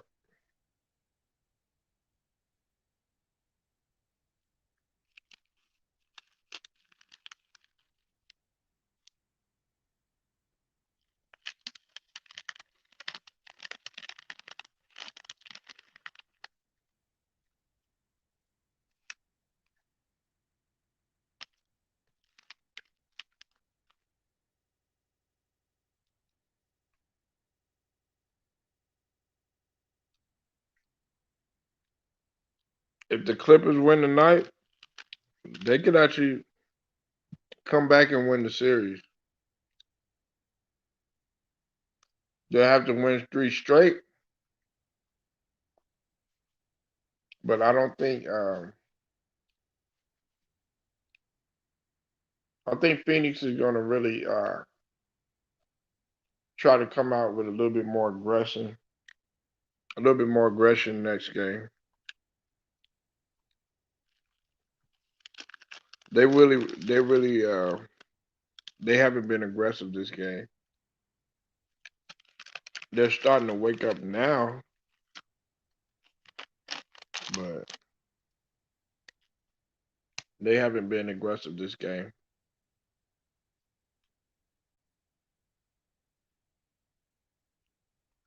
Whenever you're playing a team like this, You should feel like you're under the most pressure. Um,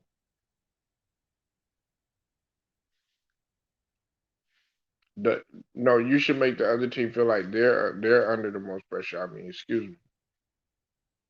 Um, but they're playing like they're under the most pressure. Yeah, y'all don't really have any pressure. The only pressure y'all have to do is just to win.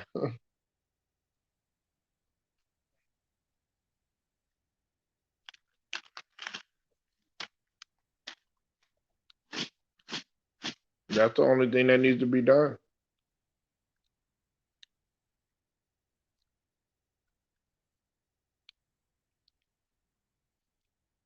A lot of people feel like this series should have been over a long time ago.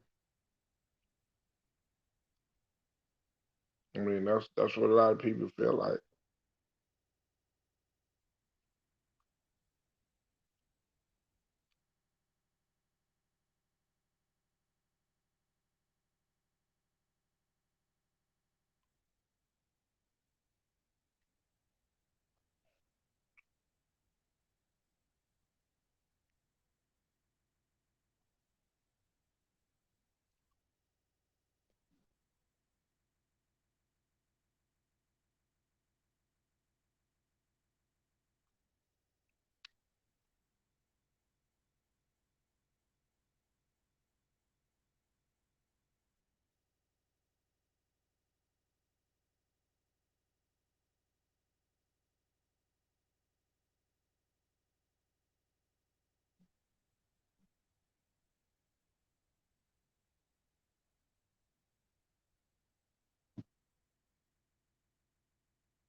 And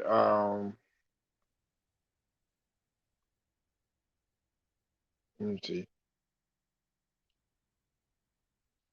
All right, Reggie Jackson got the ball, gives it to Paul George to Batum, Batum to Reggie Jackson. He hits the three.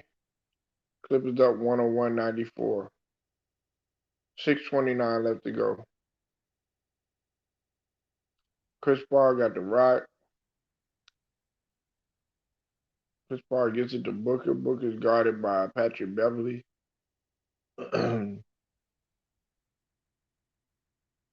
And Booker misses a shot. DeAndre Ayton tried to rebound it, real physical up in there. Paul George gets it, and that's good. It should have been a foul on that one, but they didn't call it. 103-94. Gotta love the way Paul George is being aggressive. He's got 30, 35, shooting excellent tonight, 14 of 19. Booker gives it to Craig. Craig takes it in. That's good. 96-103. And the Suns are playing on the hill. Now they starting to play. Now they starting to play like they wanted. They should have been playing like that at the beginning of the game. Reggie Jackson shoots it. That's good. Reggie Jackson, aka Bobby Smyrna. Clippers up 109 to 96. Oh, well, 106 to 96. Sorry. Reggie Jackson takes it in. Reggie Jackson with the dunk. Reggie Jackson is coming through hooping. Bobby Smyrna.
Yeah, Bobby Smyrna is definitely hooping tonight. You got to give him his credit.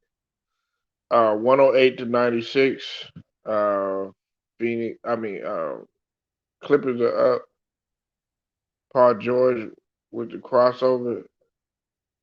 Oh, but he misses a shot and he's fouled.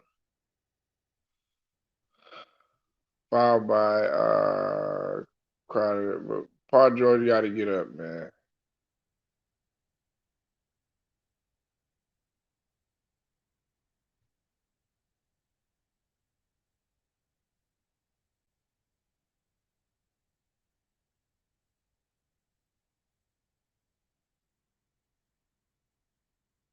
I think he got poked in the eye.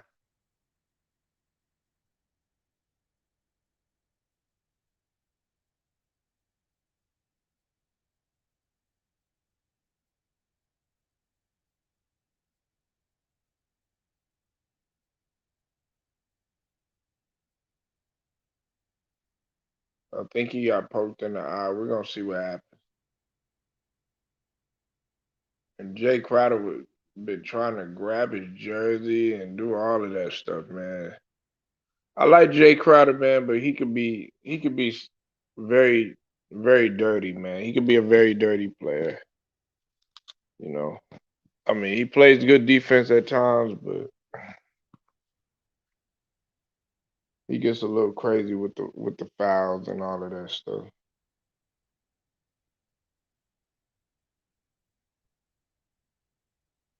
Yeah, they're working on Paul George right now, working on his eye. Are they gonna show his eye?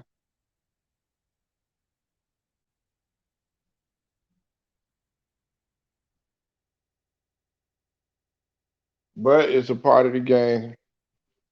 You know, the show must go on, unfortunately.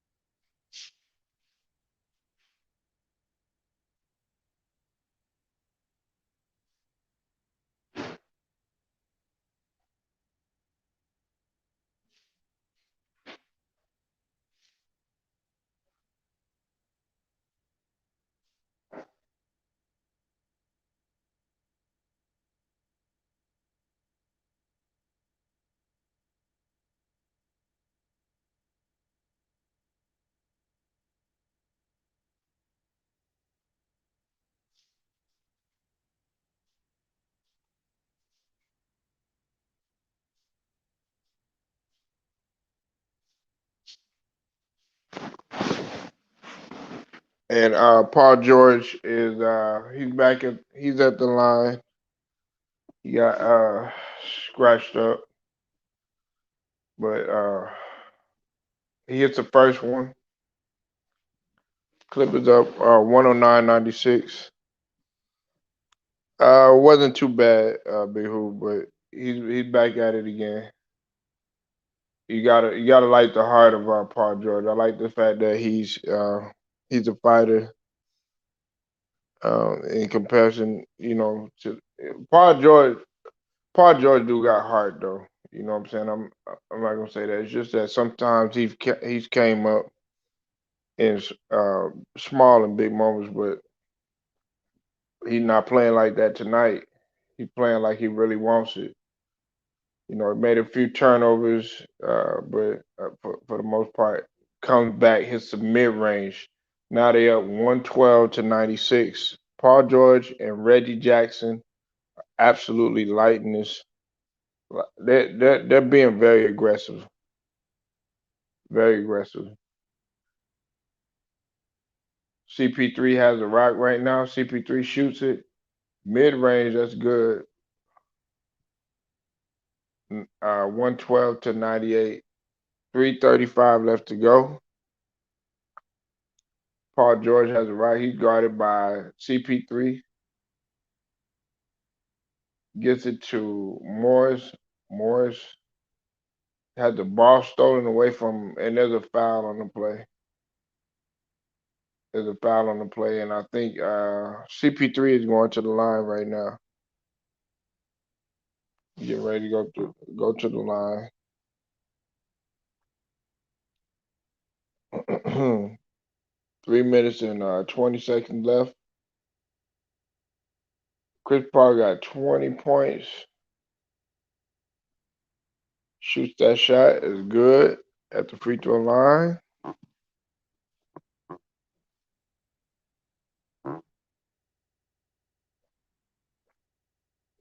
Chris Paul got 22 points. Clippers up 112 to 100. 3:10 left to go in the fourth. Paul George takes it in. Ball is stripped by Jay Crowder. And there should be a technical foul on Jay Crowder.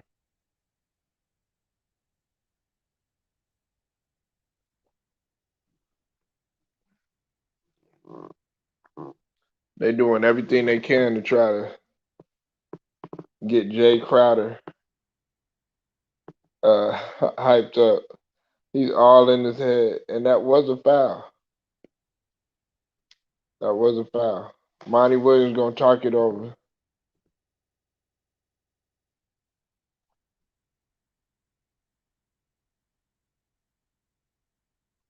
And yeah, that was a foul. But you know, you're gonna have to, yeah, that was a foul.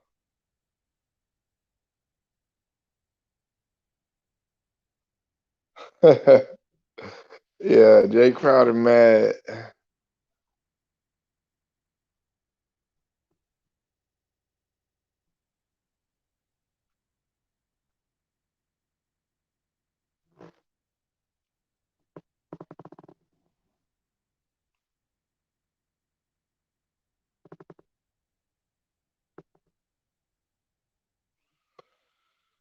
Yeah, man.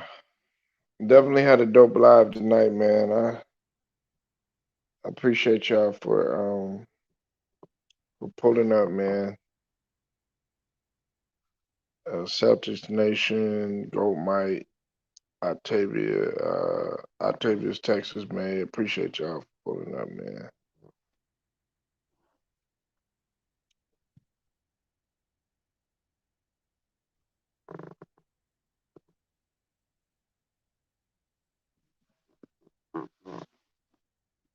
And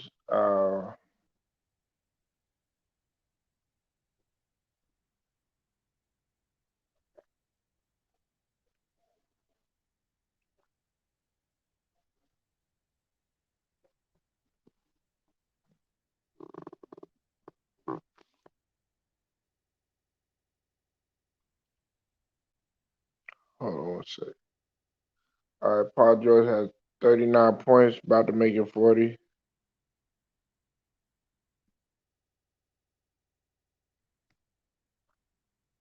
Paul George has 40 points. That boy got a 40 piece.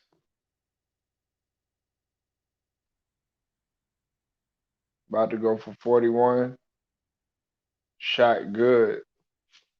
Clippers is up 114 to 100. 3:03 left to go in the fourth quarter. Chris Paul has a rock. Chris Paul shoots it. He's off on that one. Rebound, Paul George. Paul George has a rock going up against Crowder.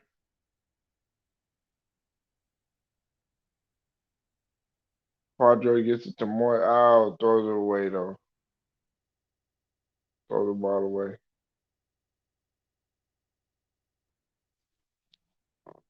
And Patrick Beverly guarding Devin Booker misses a shot. Rebound Reggie Jackson. Reggie Jackson has a rock right now. Who've been playing really good as well. And they're just killing time right now playing the card. Reggie Jackson shoots it. He's off on that one. Devin Booker takes it in. He misses that one. Patrick Beverly calls timeout. 1:56 left to go in the fourth. Ty Lue is doing a good coaching job tonight. I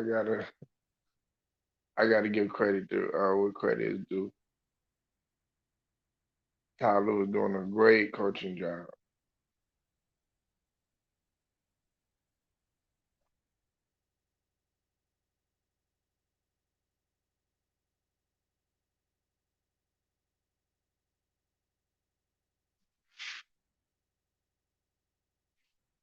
Doing an excellent coaching job tonight.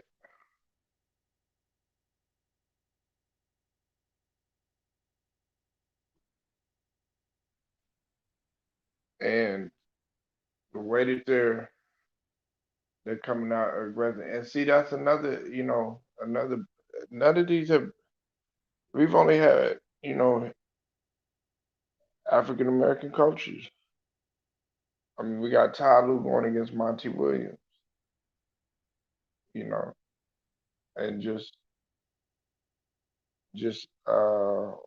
I think the previous series it was Doc Rivers versus Nate McMillan. That's what everybody wanted to see. Now Paul George has entered into the history books. He's in the company with MJ, Kobe, and Kevin Durant for 20 plus points in each of the first 18 games in the playoffs. So Paul George has made history tonight. Reggie Jackson has the ball. 153 left to go. Gives it to uh, Marcus Morris. Morris shoots it. He's off on that one. Gives it to CP3. CP3 has a rock right now. 132 left to go. CP3 with the shot. Way off on that one. As the Clippers are going to go ahead and they're going to win this game on their home floor.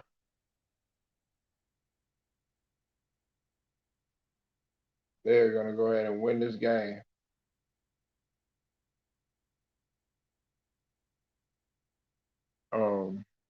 You got to like how the Clippers came out. Real aggressive.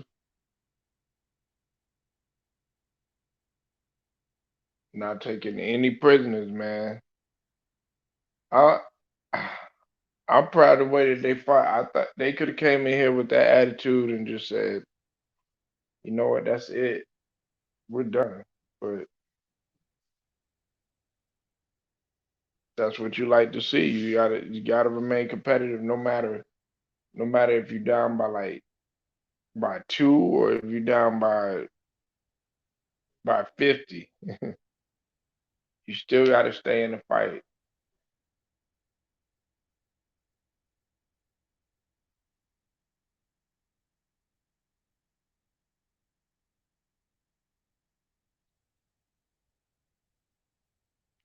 You're still gonna have to stay in the fight. That's why I love this team. We fight back. Well, I mean, you still got to win 3 games in a row. Okay. So we'll have to see, how y'all do when y'all play on Wednesday. You know, we have to see how y'all do against, when all the odds are stacked against you because now you're really under pressure. You're going that 3-2. So if you go down there, then you have a chance to tie it. Then you got to win one more. So yeah, you talk about you fight back, man. You got to know that we this is the this is the time to see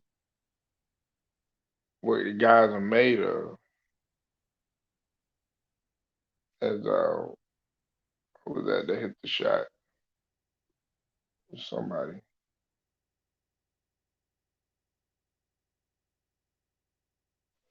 Oh, okay. Yeah, they put the bench players in.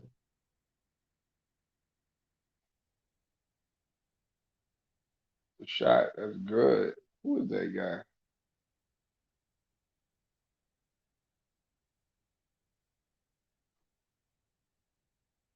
Yeah, they got all the bench players in there, so it's pretty much over with. 23 seconds left to go. Cameron Payne has a right, gets it to Zaire. Sorry, 9 seconds left to go, and it's over with. Clippers have defeated the Phoenix Suns 116 to 102. Paul George with an epic performance. Okay. Paul George played his ass off tonight. They came out, pretty much aggressive from jump start. I was looking at the game.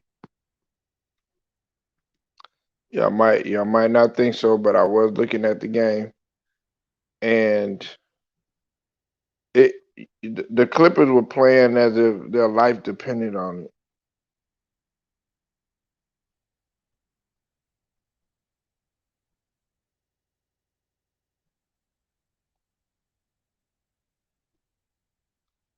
Hold on 1 second.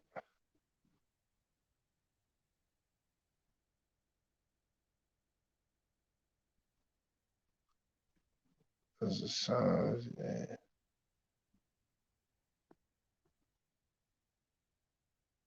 All right. Oh, this is game 5.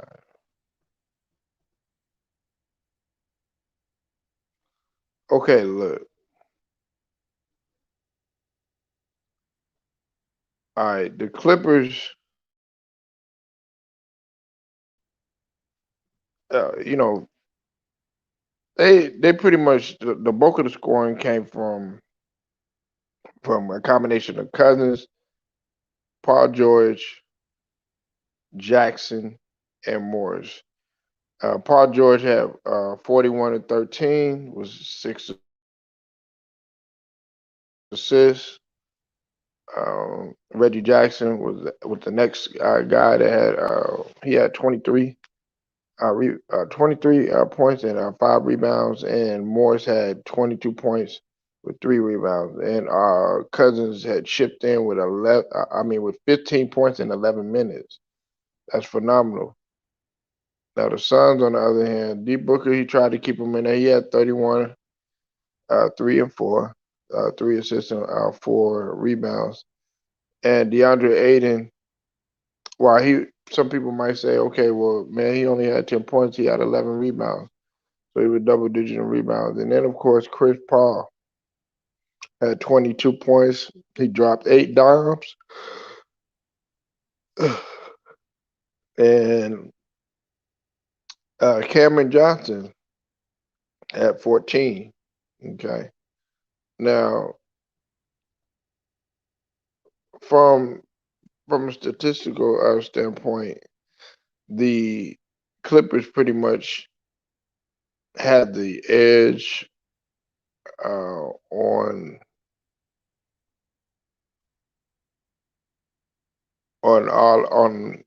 most of the categories. They outshot the Phoenix Suns. They were at 54%, 54.8%, while the Suns was at 45.2. They had the Clippers on the 3-point shot. I felt like the quality of the shots that were taken by the Clippers were ill-advised. Okay, let's just call it what it is. And then the Phoenix Suns shot 34.6%. Free throws, we beat them. The Clippers beat them, not we. I'm acting like I'm a Clippers fan. I can't believe that. They shot 93.3%, while Phoenix shot 85%. Then, of course, you also have to look at the rebounds. They were matched of 41-41. They had the edge on in assists, tied up for blocks. They had the number of well they had less turnovers than what Phoenix had. And then of course in the points in the paint, that was won by LA by a landslide. You know, points in the paint, that a lot of people don't look at that, but that's still a very vital, important part of the game.